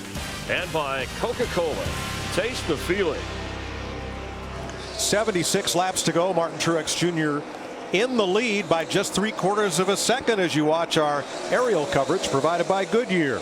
Superior performing tires to face challenging conditions on the track and on the road. Goodyear, official tire of NASCAR. As the lead closes up in honor of Memorial Day, Fox Sports supports. Proud to team up with The Mission Continues, empowering veterans adjusting to life at home and finding purpose through community impact. Visit foxsportssupports.com to learn more. Mike, this fix to get good here, buddy, because the 78 is coming up in some heavy lap traffic. That's going to allow Jimmie Johnson to drive right up to the back bumper of that 78. Yeah, there's nowhere the 78 can go if they stay like this. Guys, you see Jimmie Johnson there. He's heating up Martin Truex Jr. just like he did Brad Keselowski last fall at Texas. Keselowski dominated that race in Texas, led over 300 of the 334 laps, but with 4 to go, Jimmie Johnson swept around and took the victory. Look at Jimmie Johnson clotheslining. This is getting good, guys. He and Kevin Harvick closing in. Mikey, it has gotten good. He is there. 48 is there. Furniture Row trying to become the first single car team to win this race since 1995. Bobby Labonte for Joe Gibbs Racing. Boy, sorry about that, Mike. Jimmie went in there, drove in deep to the middle, and he slid up, almost got into the 6 of Trevor Bayne. Jamie? And right right before he closed the gap on the 78, Jimmie Johnson said he lost a little turn in, but he's still free off, and then it was starting to get edgy. But from the looks of it, it's not affecting him too much. No, it's not, Jamie. When Martin Truex gets out in clean air, he is as quick or quicker than Johnson and Harvick chasing him. But in traffic, is he having trouble with the air, not enough air over the nose, or is he just being cautious? I think he's just he's stuck on the bottom, and that's where that car's worked all night long, right on that white line. And if he's got to go around somebody on the outside, it slows him down. Yeah, as long as he can run the bottom, he's good. Yeah, I agree. I think a little bit it's aero, the disturbance in the air when he catches those lap cars, as well as he's being smart. But the problem is if he has to go offline, it does seem like his car's not as good when he gets off that white line off the bottom as it is when he's down there. Well, Kevin Harvick's car was okay in the daytime. But boy, turn out the lights, and it has come to life tonight, Larry. Yeah, Mike, what Rodney Childers and that 14 did early in the race, you heard Vince Welch do the report that they put a shim in the right front. That was to help the travel of that race car as the speeds got quicker. And I'm going to show you that with this shock. This is bump stops right here. They're travel limiting devices. When the shock goes in, it can't travel anymore. So what they did is as the speeds picked up, they took a shim just like this. It maybe was only a 1/16 of an inch thick, and they slid that on that shock shaft just that quick, and that way it limits the travel by that much. And I think that's really brought that 4 car to life. Yeah, that tells me, Larry, that his splitter was touching the racetrack and was making contact. You can see here at the bottom the distance between the racetrack and that splitter that makes that front downforce. If that gets to the racetrack, it becomes a skid plate, and you just lose all your front downforce. As soon as they raise that front of the car up, that right front and the shim, that car came to life. Those things will be a 64th or even an eighth of an inch. Harvick 1 second back of the lead, and on his windshield, Marine Lance Corporal Nathan Ross Elrod of nearby Rockwell, North Carolina. Died in October 2006 serving in Iraq. His brother, an executive at Lionel that makes the die-cast cars that you collect. Elrod was just 20 years old. Martin Truex Jr. 68 laps away. Jimmie Johnson less than a second away.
At 500 miles, the leader is still Martin Truex Jr.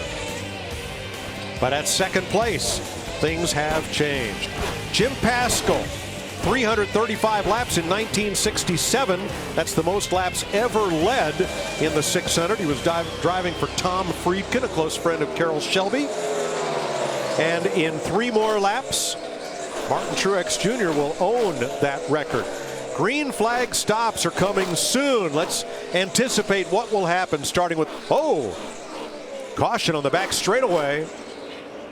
Well, that changes everything. Debris. Dale Earnhardt Jr. already making his stop. I believe Ryan Blaney drove through, so he wouldn't get trapped on pit road. By this, the 4th caution flag of the night at lap 339. We had 14 cars on the lead lap, and now you'll know why Ricky Stenhouse made it so hard to pass. He's in the free pass position. He'll get that lap back. All right, now before pit stops, let's check in first with Matt Yoakum. Just padding that lap count coming in tonight. Truex had led 200 more laps than anybody else on the mile-and-a-half tracks. Third at Texas, dominated at Kansas. The car a little bit on the free side like it has been the past couple runs coming into the pit stop. Look for another air pressure change. Hopefully this is the money stop for a huge trophy here tonight. Jamie? Well, Brad Keselowski's car has been decent tonight, better on the long run than the short run. Now he's telling his team he's thinking 4th place is as good as he can get. The handling was going away on the front end. Watch for an air pressure adjustment in those front tires to help it. Vince? Kevin Harvick has rocketed into 2nd place. He's been very strong the last 2 runs, but he still says he's a little snug in and a little too free off.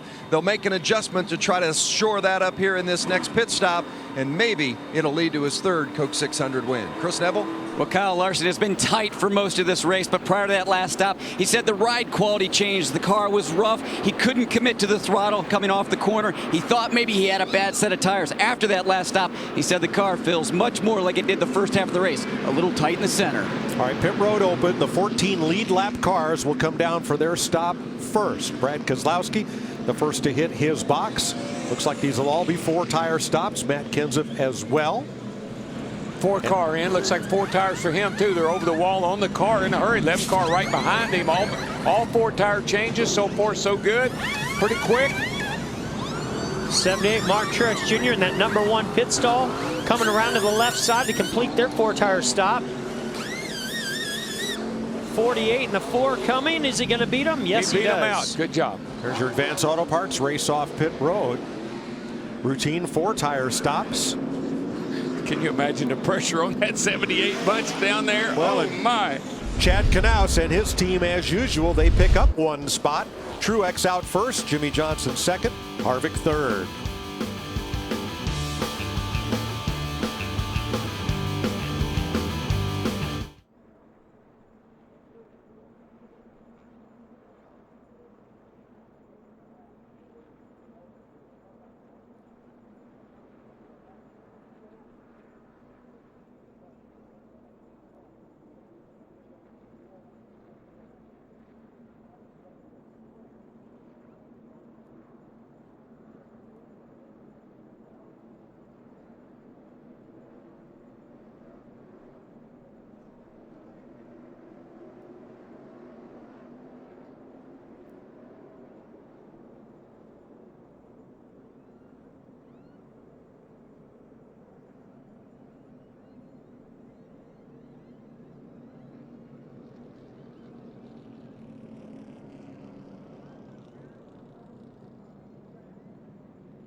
After a problem early with the left front tire, this Martin Truex crew, provided to them by Joe Gibbs Racing, has had a stellar night, keeping their man out front.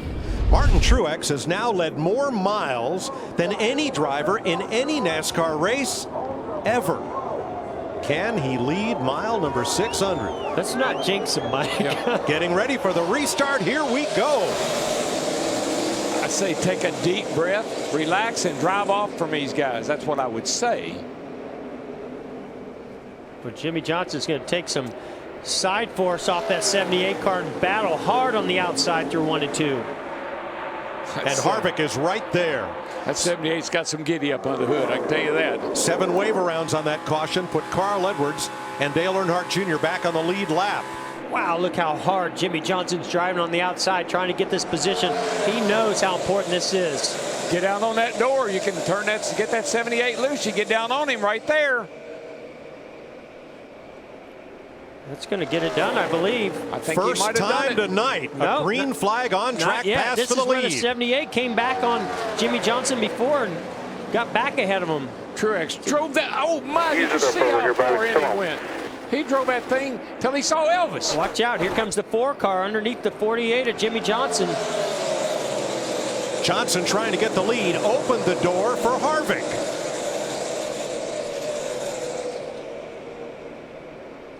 Well, you know Martin Truex Jr. is enjoying this battle. Whoa. Kevin Harvick almost got into the side of the 48 off 2 over there.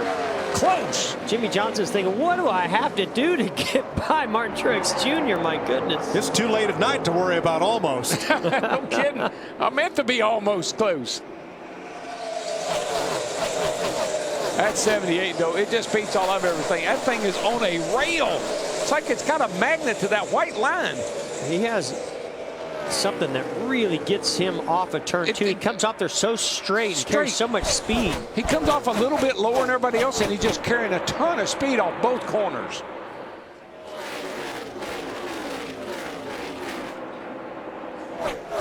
And I think this is where the 48 and the 4 got to be a little careful. They don't want to use up too much of their tires trying to keep up with the 78. They don't want to let them get too far away either. But we saw where the end of that last long run, those two had something for them. Well, you got to think about fuel mileage too, Mike. Exactly. That's the other factor. Larry, as hard as they're running with 52 laps to go, is there enough in the tank? Yeah, Mike, they pitted with 59 to go. We went back racing with 56 to go. The fuel window is 50 to 56, but Carl Edwards did win this race last year by running 62 laps, I think at 3/4 speed. So it's going to be borderline. You know, a lot of these drivers we heard and saw during the break that they were saving fuel. I think we actually have some audio from the 4 car of Harvick. For whatever reason, every time I shut it off, it spins backwards. With the kill switch down, it starts doing it. With it up. Won't shut off all the way.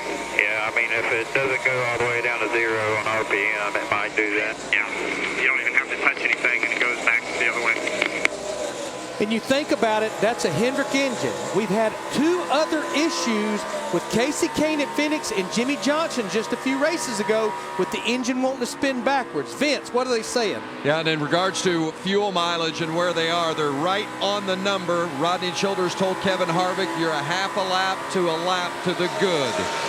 Well, the Indy 500 was won today by a guy that stretched the fuel mileage and made it to the end, and I think we're going to see it tonight. Matt? One of the biggest things between the chemistry of driver and crew chief on the 78 is just the confidence they have in each other. And Cole Perrin told Martin Truex Jr.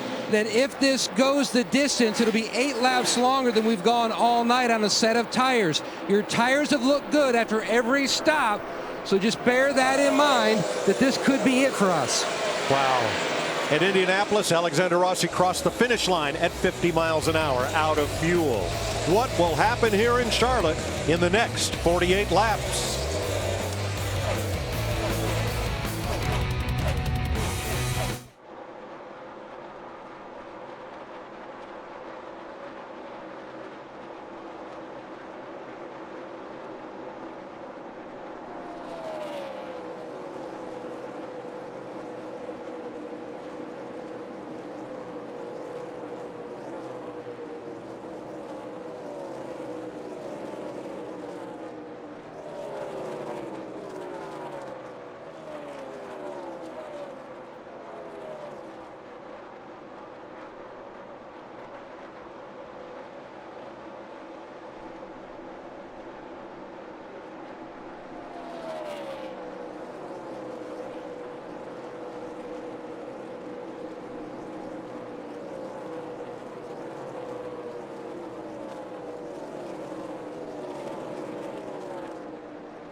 Martin Truex Jr. is a patient man. He has had to be. Twice this year he has led the most laps. At Daytona, he was about 10 yards away from winning the Daytona 500, lost it by 100th of a second. That hasn't been easy. But how about this? Leading almost every lap. I'm wondering, with 42 to go, what lies ahead. What lies behind is this: Kevin Harvick in the 4. You saw him pass Jimmie Johnson, and now he's 1.5 seconds back of the leader. They have really improved this race car as the sun has gone down. The track temperatures come down as well under these lights, and boy, the adjustments and the line that Kevin Harvick's running has really come to life. You know, there's two things going on here. Right now, the 78, he wants to win this race because he's dominated this race. Kevin Harvick, on the other hand, he does not want to run second again, because he has run second probably more than anybody I know. There's Denny Hamlin sitting 4th, carrying Sergeant John Harvey of the U.S. Marines, killed during an Iranian rescue mission in 1980, age 21. Kurt Busch in 5th, 3.8 seconds back. Brad Keselowski, the first Ford in the race, 4.5 back. And right with him, Matt Kenseth, hanging tough there, 4.8 seconds from the lead. And the first rookie in the race, Chase Elliott.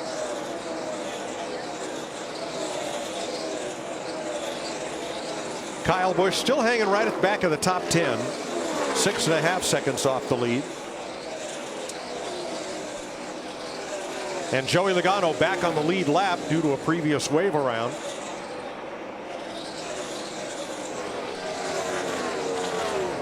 Greg Biffle in 11th place, 7.8 back. And Ryan Newman, boy, he's been hanging tough all race. Sergeant Jason Ramsire of the Marines, killed in action in Iraq 2006, age 28. Ryan affiliated with the Hope for the Warriors group, who nominated Jason to ride on the windshield of Ryan Newman's car. Kyle Larson, 11.5 seconds off the lead early in this race. We thought he might have a chance at it. Yeah, didn't run like we thought he would. Well, you see right there, the car looked like it was really bad loose. It's got that push loose, been sideways a lot. Yeah, we talk about how good Kevin Harvick's car has, how it's gotten better in the nighttime. Unfortunately, Kyle Larson's has not.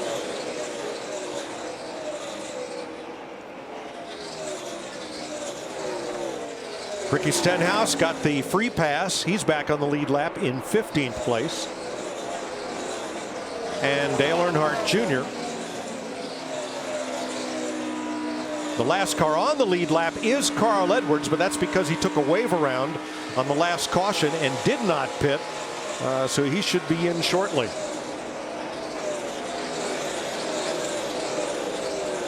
.36 laps to go, and Martin Truex eking out a little more margin, 1.7 seconds up on Kevin Harvick.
Live at the Coca-Cola 600 at Charlotte Motor Speedway.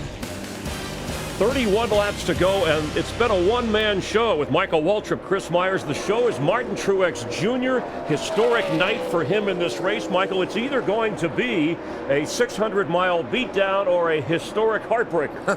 And the guy that wants to turn it into that heartbreaker is Kevin Harvick. And think about this, Chris. In the 56 previous runnings of the Coca-Cola 600, only 4 times has the winner gotten his first lead after the 500th mile. Kevin Harvick is one of those 4 winners. That's how he got his nickname, the Closer, and that's why he's tracking so hard to chase down that Toyota up ahead. You saw the girlfriend Sherry of Martin Truex Jr. They've been through a lot together, and this is the month of June. The 3 previous wins in Martin Truex Jr.'s career have come in the month of June, I should say, and now in May he'd like to break through for the first time and change that June boon, and this would be a big win, his first of this season. That's a wonderful woman right there. She and Martin are such wonderful partners. They just had Catwalk for the cause, raised thousands of dollars for children with cancer. She's a great woman. And the 19 of Carl Edwards came in. Now the only other driver, we mentioned Jim Paschal in 1967, those laps led exceeded by Martin Truex Jr. He's the only other driver who led at the 100-mile mark, the 200-mile, 300-mile, 400-mile, 500-mile, and the 600-mile.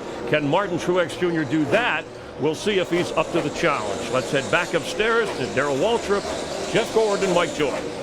Well, the stopwatch is making me nervous, Larry, because at this race pace, what's that going to do to our fuel mileage? Yeah, again, Mike, we're trying to run 59 laps, 56 green flag laps. Now, Carl Edwards, as you mentioned, just hit pit road. He ran 67 laps that time with 5 cautions, so you take a little off the 67, but his pace was about a second a lap slower than what Truex, Harvick, and Johnson. So I just think they're right there on the threshold of being able to make it with this race pace we're seeing. Yeah, Larry, I know the pace. I just don't. They're running 30-50s. 30-50s. That's what we ran earlier in the night. I don't see that the pace is all that much quicker at this point, and it seems to me like Martin Truex is minding the gap. He watches what Harvick does, and that's what he does. 1.8 seconds. That's the difference, first to second. If you don't leave, we won't either. 26 laps to go.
Act 1, Martin Truex.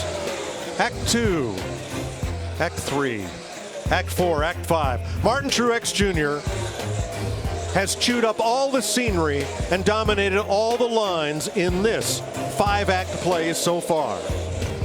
As we close in on the finish, just 30 miles away. Will he take the bow when the curtain comes down? Let's go to his pit, Matt Yoakum. And Cole Perrin talking to his driver right now on the team radio. This pace, like Larry Mack mentioned, extremely fast. Cole, with this pace, are you still good to go on fuel from your calculations? Yeah, we're good. I mean, obviously you get a caution at this point, you're probably going to have to pit, but if it goes green, we're 2-3 laps to good. Vince, with Rodney Childers, the crew chief for Kevin Harvick. Rodney, do you have enough fuel to get to the end? And if you do you have enough car to get past Truex? Yeah, we got enough fuel.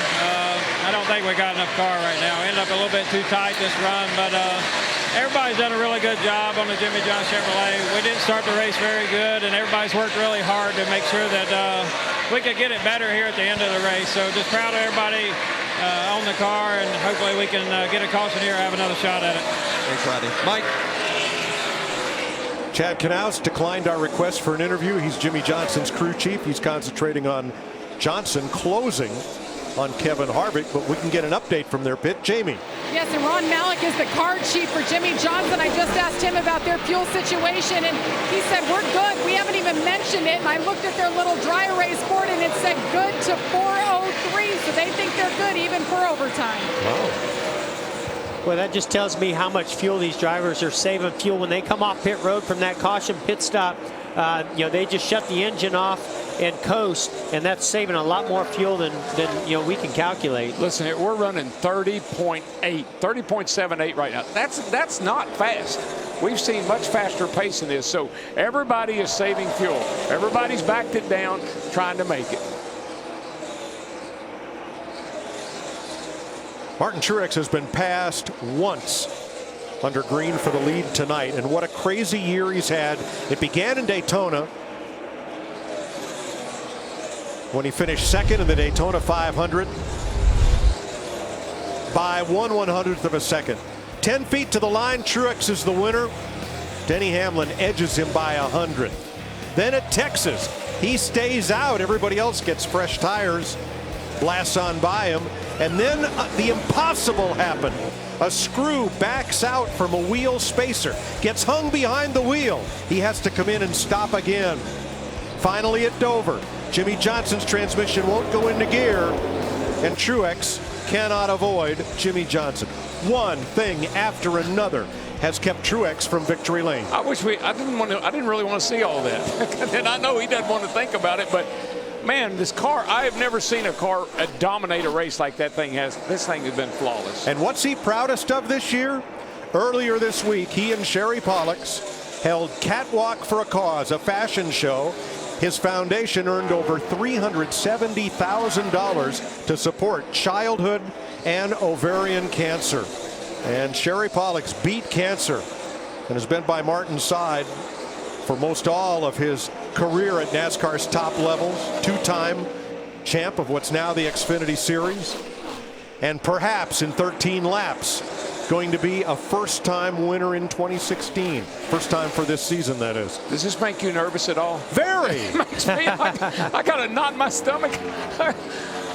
I just got to believe this being the 600, the history and tradition of this race, how huge this race is. This would make up for a lot of those disappointments that they've had this year.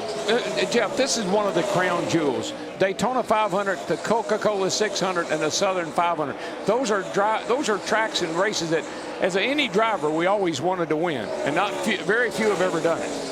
Larry, what do the trends say about when the last caution flag falls in this race? Well, Martin Truex Jr. should feel good about this trend, because if you look at our last 10 Coke 600s, excluding 2009 that was rain shortened, The average lap of the last caution, 40 laps to go. But for the other competitors, 3 times in the last 20 laps we had a caution out of those 9 races. I hate those butts. It's always a butt. Yeah, butt. That's what trends are about. I know it is. And that's what racing's all about. You can never predict it. Oh, my gosh. Come on, guys. Coming to 10 to go. 56 Coca-Cola 600s. Twice it's been settled by a last lap pass. Jimmy Johnson over Bobby Labonte, and in 2011, Kevin Harvick passed Dale Earnhardt Jr., who ran out of gas coming off turn 4 on the final lap. That's what Martin Truex Jr. wants to see right there. He wants that bottom groove to be opened up so he can get clean air to the nose of that 78 car. That's where he loves to run. Help him get through this lap traffic. Yeah, and Jeff, he doesn't have to push it. He's got a nice, comfortable lead right now. All he's got to do is just bring it home. 9 to go, and the car is still running flawless, handling right on the bottom like he did when this race started. Most nights, especially on Racing Worldwide's biggest weekend, you would hate to see one driver lead over 500 miles of a 600-mile race, thoroughly dominated, get passed for the lead only once all night. But with what Martin Truex has been through all this season trying to get to victory lane, I can't say that I mind. No, and you know, you say, well, he deserves to win this race. Listen, you got to win them. You got to drive them into victory circle. They don't give them to you. But there's a team that has struggled through some tough times this year with a great car. Tonight could be a big reward for them.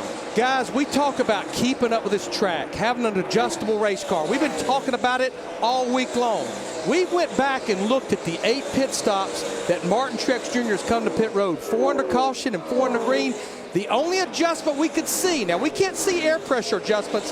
The only adjustment we can see, Jeff and Daryl and Mike, they put tape on the nose the last pit stop. They've not touched a jack bolt on that race car. And that little bit of tape picks up the speed, makes the car run a little bit faster. Oh boy, Kyle Busch in trouble. He's cut down a tire. He's hanging on to it. He's okay. He's right on pit road entrance. He should be able to get on pit road. Running 10th. Did he put any debris from that tire on the back straightaway? I think we're good. I think we're good. And Kyle makes it to pit road without incident. Whew. We stay green, and Kyle goes right to the garage. Boy, you know that had to stop the heart of Cole everybody. Yeah, everybody. Wow, big, big impact. Man, look at the right side of that car. Pancake that baby. Yep. Wow.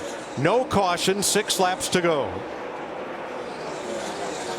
Twice Jimmy Johnson won the 600 from the pole. Jeff Gordon 3 times.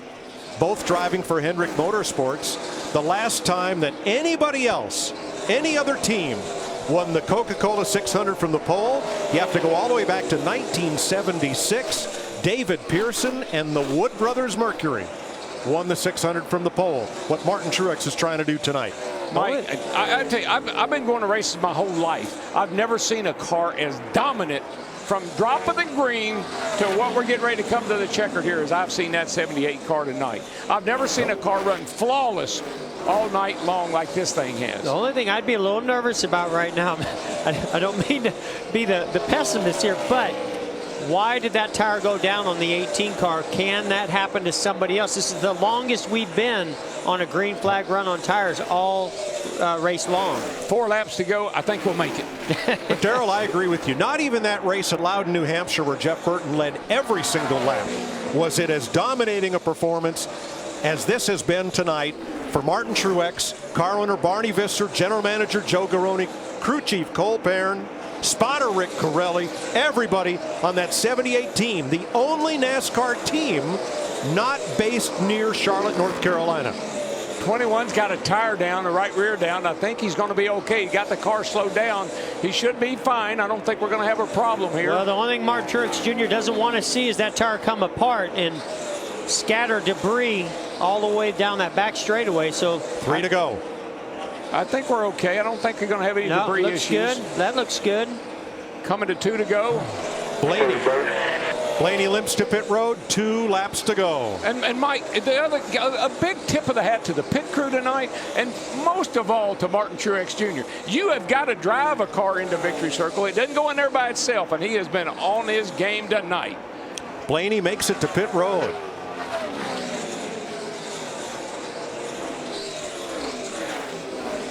Truex in turn 4 as the starter reaches for the white flag. 1 lap to go, sponsored by Credit One Bank. What an incredible, White flag in the air. race He's gonna make the 78 team has put together tonight. But if you've watched him all season, you're just wondering. A mile to go. Will he make it? No, he's going to make it tonight. Don't do that, Mike. He's fine. He's good. He's all by himself. You know what? When you put yourself in this position, you earn the right to go get a victory like this. Great job to this team. Off turn 4. Martin Truex Jr. for Single Car Furniture Row Racing wins at Charlotte. The Coca-Cola 600, his 4th career victory. He can breathe now. Yeah, I was going to say. Man, power job. Just remember your swerver coming in, or burner no going down to the right. Burner no going to the right. Freaking unbelievable, guys. Martin Truex is the 49th driver to score a Sprint Cup victory at Charlotte Motor Speedway.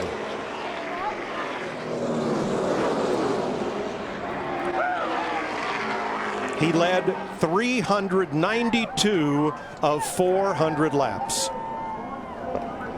And as Darrell said, the most dominating performance perhaps we've ever seen. I've never seen anything like it. In all my years, I haven't. I've never seen a car that was that good from the drop of the green to the drop of the checker. He led 588 of 600 miles. No one in any NASCAR race has ever led that long. Martin Truex taking home the checkered flag is tonight's Sunoco Fueling victory as he earns the 3rd career win for Furniture Row Racing and their first of 2016. And that's the first single car team to win this race since Joe Gibbs Racing in 1995.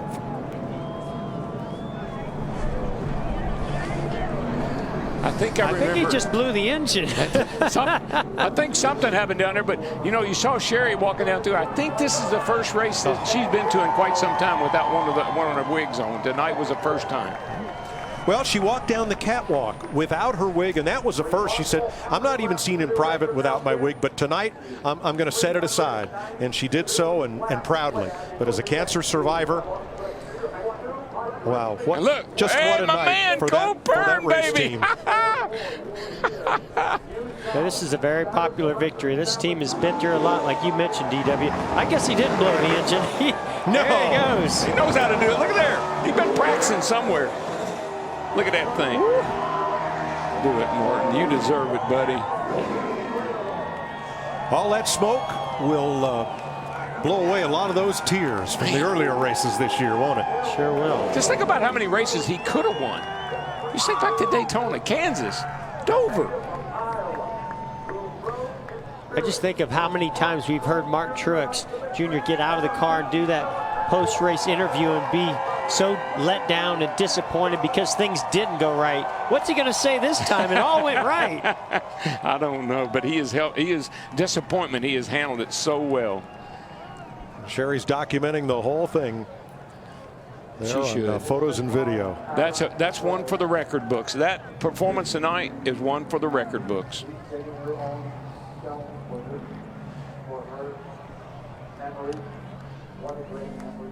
.600 miles, NASCAR's longest race. Martin Truex Jr. made it look easy, leading all but 12 miles tonight. An incredible performance by Furniture Row Racing.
A historic night for the driver of that car, the 78 Martin Truex Jr. from Monaco to Indy to Charlotte. He dominates the fastest Charlotte race in history. Just under 166 miles per hour average speed. Martin Truex Jr. led. Of the 600 miles in this race, he led 588. 8 pit stops. His crew was all over it when they had to be. And so was a driver who had dealt with a lot of heartbreak throughout the season, as we illustrated throughout this broadcast. A sense of smile and relief at the Coca-Cola 600. Finally, in victory lane. Everybody anxious, and I'm sure they were all, like many of us, saying, what could go wrong now? Well, nothing did. And Martin Truex Jr. is your Coca-Cola 600 champ, and Matt Yoakum is down there for the celebration.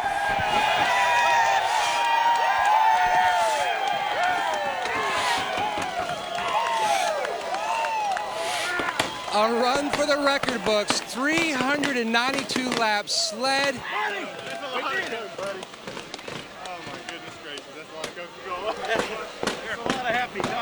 Martin, such a dominating run, but that had to mean something more to you when you pulled down pit road and saw driver after driver, crew member after crew member come out and congratulate you. Yeah, it did. It's meant a lot to me. It's just kind of sinking in now. You know, we won the 600, so just really proud of my team. Toyota, Best Pro Shops, Tracker Boats, Furniture Row, Denver Mattress. Everybody who made this possible believed in me and gave me this opportunity.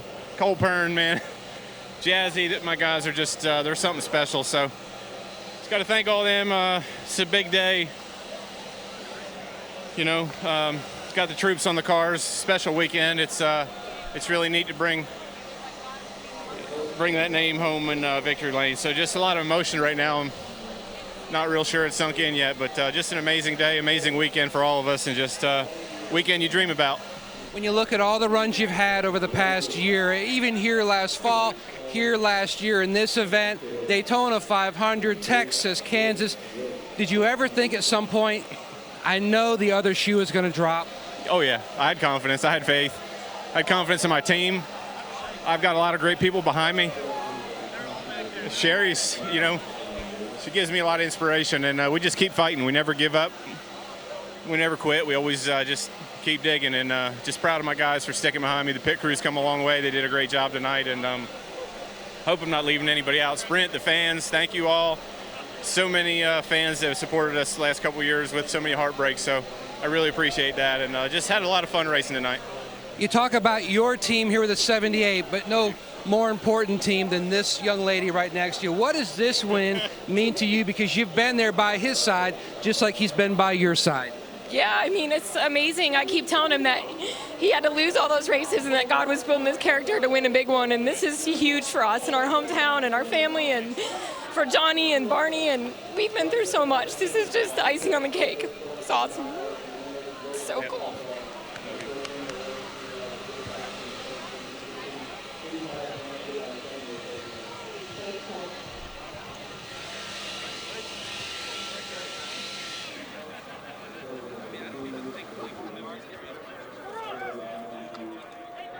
600 miles of almost. Kevin Harvick, second place tonight. The car got so much better later in the night. But what was the difference early on? Well, early on we were just really, really bad. And our Jimmy John Chevy just was tight getting in the corners and loose getting up off the corners. And, you know, there was just a lot of problems that we really couldn't narrow in on one thing to fix. And, you know, Rodney came on the radio and he said, hey, we just made a huge adjustment. And from that point on, it was a lot better. I really thought we were just going to drive right by him, but I got tight that last two runs compared to the run that we were really good and made up all the ground. So just got to thank everybody at Stewart-Haas Racing turning this car around this week from the All-Star race and being able to bring it back to the 600. And just got to thank Busch, Chevrolet, Mobil 1, Dytek, Hunt Brothers, Bad Boy Buggies, Morton Buildings, and Outback for everything they do on this car. Yeah, well done. Kevin Harvick, second place, third time this season. Well, Jimmy Johnson brings it home third tonight, and man, these guys were going to town. Big adjustments every time. You had a good car, but where was the 78 just far superior today? kind of felt like he was playing with us. He was so fast. I would flat foot 1 and 2 and have a nose on him, and he would drive right back by me into turn 3. So it was so fast. It was very impressive. I'm happy for Martin, that team. Those guys have worked awfully hard to get where they're at. I'm very proud of this Lowe's race team. Just a very solid weekend from qualifying to the race. Very proud to carry the soldier's name on the hood of our race car, and then also Lowe's is doing something special where the men and women that serve our country get a 10% discount at Lowe's. So head on over there, pick up some supplies, enjoy your Memorial Day off tomorrow, and just happy the Chevy was fast tonight. Thanks, Jimmy. And the men and women serving our country, the owner of Furniture Row and Martin Truex Jr., again, a 78 car Vietnam veteran, Barney Visser, who we saw, and that hug, we could all almost feel that Sherry gave Martin Truex Jr. Your brother, Darrell Waltrip, a 5-time winner here, said before this race, this is about emotion, keeping your emotions under control. We saw a special kind of emotion there in Victory Lane. Well, and just think what Martin was going through those last few laps. I know my heart was beating. I didn't have any dogs in the race. I was just a broadcaster watching what was going on, but there's been so many disappointments along the way. Martin drove for Michael Waltrip Racing when I had a team, and he was the best teammate anyone could ask for, and he was a great representative of Napa, our sponsor. Napa won the Indy 500 today, and now Martin pulls into Victory Lane tonight. I know those guys are proud of Martin and how he represented them over the years, and I just know what that moment felt like for that young man because of the struggles he's had this season, and I'm just so proud of him that he was able to persevere through and have that dominant car and get it to Victory Lane. It's a special night. It gives hope to every other driver who has adversity to overcome and who has yet to get to Victory Lane. His first win this year, and again from Sherry, his girlfriend, the cancer survivor, a hug he'll remember for a long time. We'll have more here from Charlotte in just a moment.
Back here on Fox at Charlotte Motor Speedway, we are officially halfway to the chase. 13 races in, 13 to go. Remember, 16 drivers advanced to that 10-race championship, and Martin Truex has locked himself in a win, and you get in. And you know, when you win some races, the first thing you think about is I'm in the chase. But when you win the Coca-Cola 600, this is a crown jewel. This is a race that every driver wants to win. I bet you it hadn't even dawned on him yet that he's going to be in the chase. He's just so much in the moment relishing this victory. Yeah, he was an 8-1 choice in Las Vegas, not one of the favorites coming into this race, but the favorite now in victory lane. Denny Hamlin wound up 4th. He's standing by with our Chris Neville. And Denny Hamlin won the Xfinity race yesterday, and Denny, you had great pit stops tonight, but did you ever get the balance right? No, we're just a little bit off. 4th is about what we had, but proud of that whole 78 team. You know, this has been a long time coming for them. So happy for Martin and Cole and those guys. You know, our FedEx Freight car was a top 5 car all day. It's just never, you know, good enough to win, obviously. So we'll go back to work on it, but still a step in the right direction. Thanks, Denny. Well, pretty decent day and evening for Brad Keselowski. You guys are really good on the long run. Short run, you struggled a little bit. But you're watching this 78. Have you seen a car that dominant before? Yeah, you know, that team, Furniture Row team, has had some really good speed, and they show it today, Jamie, and congrats to Martin and his team. But we fought as hard as we could with the Miller Lite Ford, and had a decent day. Of course, not the win we want, but ran up front the whole race, and looking for a break. If we could have got those long runs like you were talking, maybe we could have put something together, but it took a really, really long run, almost till we were out of gas before we could really get rolling. So proud of our effort, proud of you know, everybody that sticks around, the fans for Memorial Day. I know it's a lot of racing, and we're glad you're watching, and gonna go spend Monday remember what the holiday's all about. And that's the 4th straight top 10 finish for Brad Keselowski. There are a lot of ways to win a race, and as Martin Truex Jr.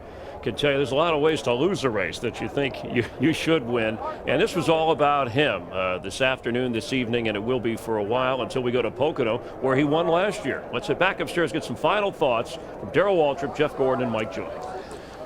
We're still kind of shaking our heads, Chris, at Martin Truex's season. Daytona, 12 feet from the finish line. He's the winner of the Daytona 500. Denny Hamlin nips him at the wire, 100th of a second. When the leader stays out, everybody else is going to come in for tires. And Truex was a sitting duck in Texas. The screw that couldn't come off and ruin that wheel did, unbelievably. Something you couldn't plan for or duplicate in 100 years. And then at Dover, Jimmy Johnson on the restart doesn't go, and Truex is the first of 20 in that accordion-style pileup. But tonight will be remembered as the night Martin Truex Jr. gave a Memorial Day mugging to the best stock car drivers in the world.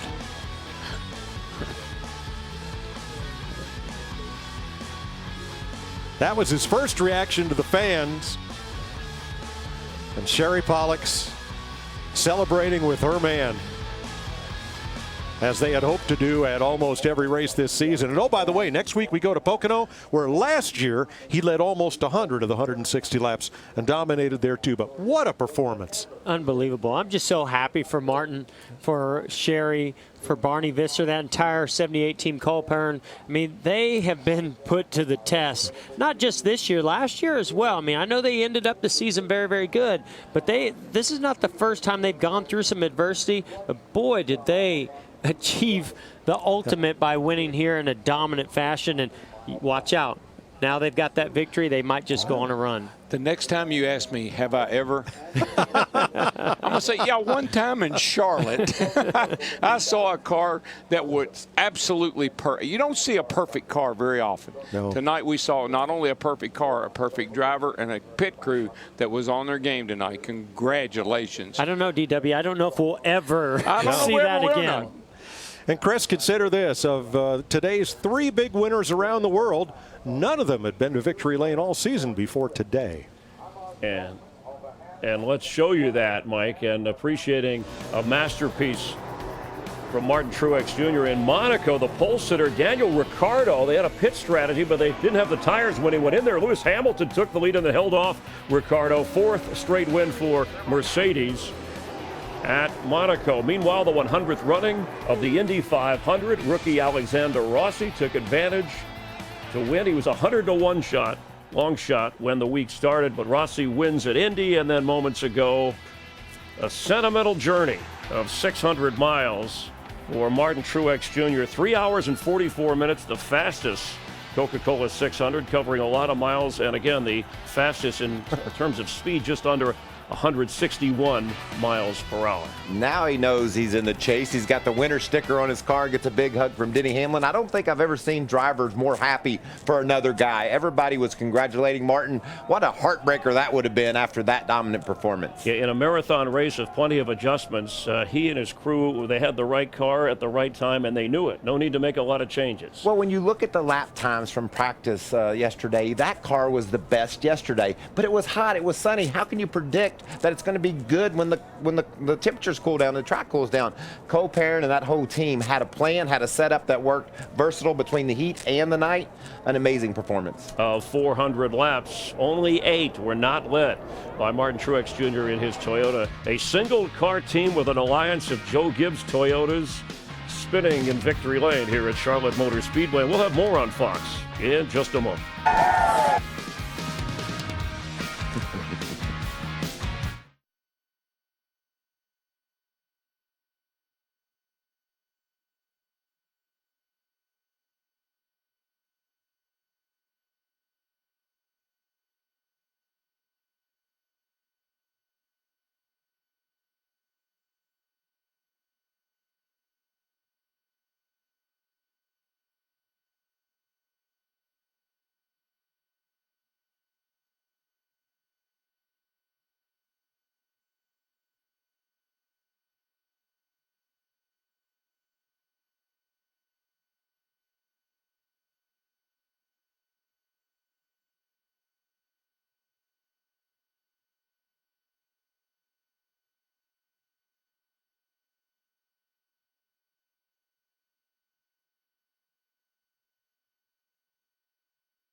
And his first career win in the month of May, his 4th overall. He ends a 34-race winless streak. Martin Truex Jr. in the victory column with these drivers, and some of them obviously multiple winners that have set themselves up for the chase, and they have 13 races to fine-tune things. Yeah, these guys are going to be ready when the chase rolls around because they know they can experiment a bit. They can change their setups around. They can prepare for the most important part of the season. Yeah, so it was about a year ago, and he last year, Martin Truex Jr. at Pocono got the win to snap a 69-race winless streak, so he'll feel comfortable going in there. Well, he loves that racetrack. It's a place that he always has run well at, and he was dominant there a year ago. He led over 100 laps, and he was just the story a year ago. And now he's going to have all this momentum. That team's going to be tough next week. It's going to be fun to watch. And you know, Toyotas have dominated through the course of the season, not just Joe Gibbs. The alliance here, we have a single car team. And you saw at the All-Star race, some of the Fords had some speed. But as you assess 13 races so far this season, along with his victory, a very emotional one, what stands out for you? Just the performance of the Toyotas. And I think, Chris, you made a great point. We saw in the All-Star race that the Fords had the speed that the Toyotas had. Logano was right there and won the race. And that was interesting, but it seems like maybe those teams of Gibbs and Furniture Row bought new stuff for the 600. Maybe they didn't have the latest, greatest in the All-Star race. It'd be interesting to see if that trend continues when we head up to Pocono. Drivers like Joey Logano, Dale Earnhardt Jr., Kurt Busch, who won races last year, have yet to win so far over the first 13 this season. Coming up on Fox, your late local news. We thank you for hanging in there throughout this marathon evening. And just a quick reminder, next week we will be in Pennsylvania. Coverage on FS1, the next 3 races there, 11:30 Eastern, a 90-minute pre-race show. This has been a Barry Landis production, directed by Artie Kempner. Pam Miller, our pit producer, our coordinating producer, Richie Zions, Patrick Perrin, our researcher, along with Russell Wenrich and Jimmy Hicks. For Michael Waltrip and our entire crew, I'm Chris Myers. Enjoy the rest of your Memorial Day weekend. True success story for Truex.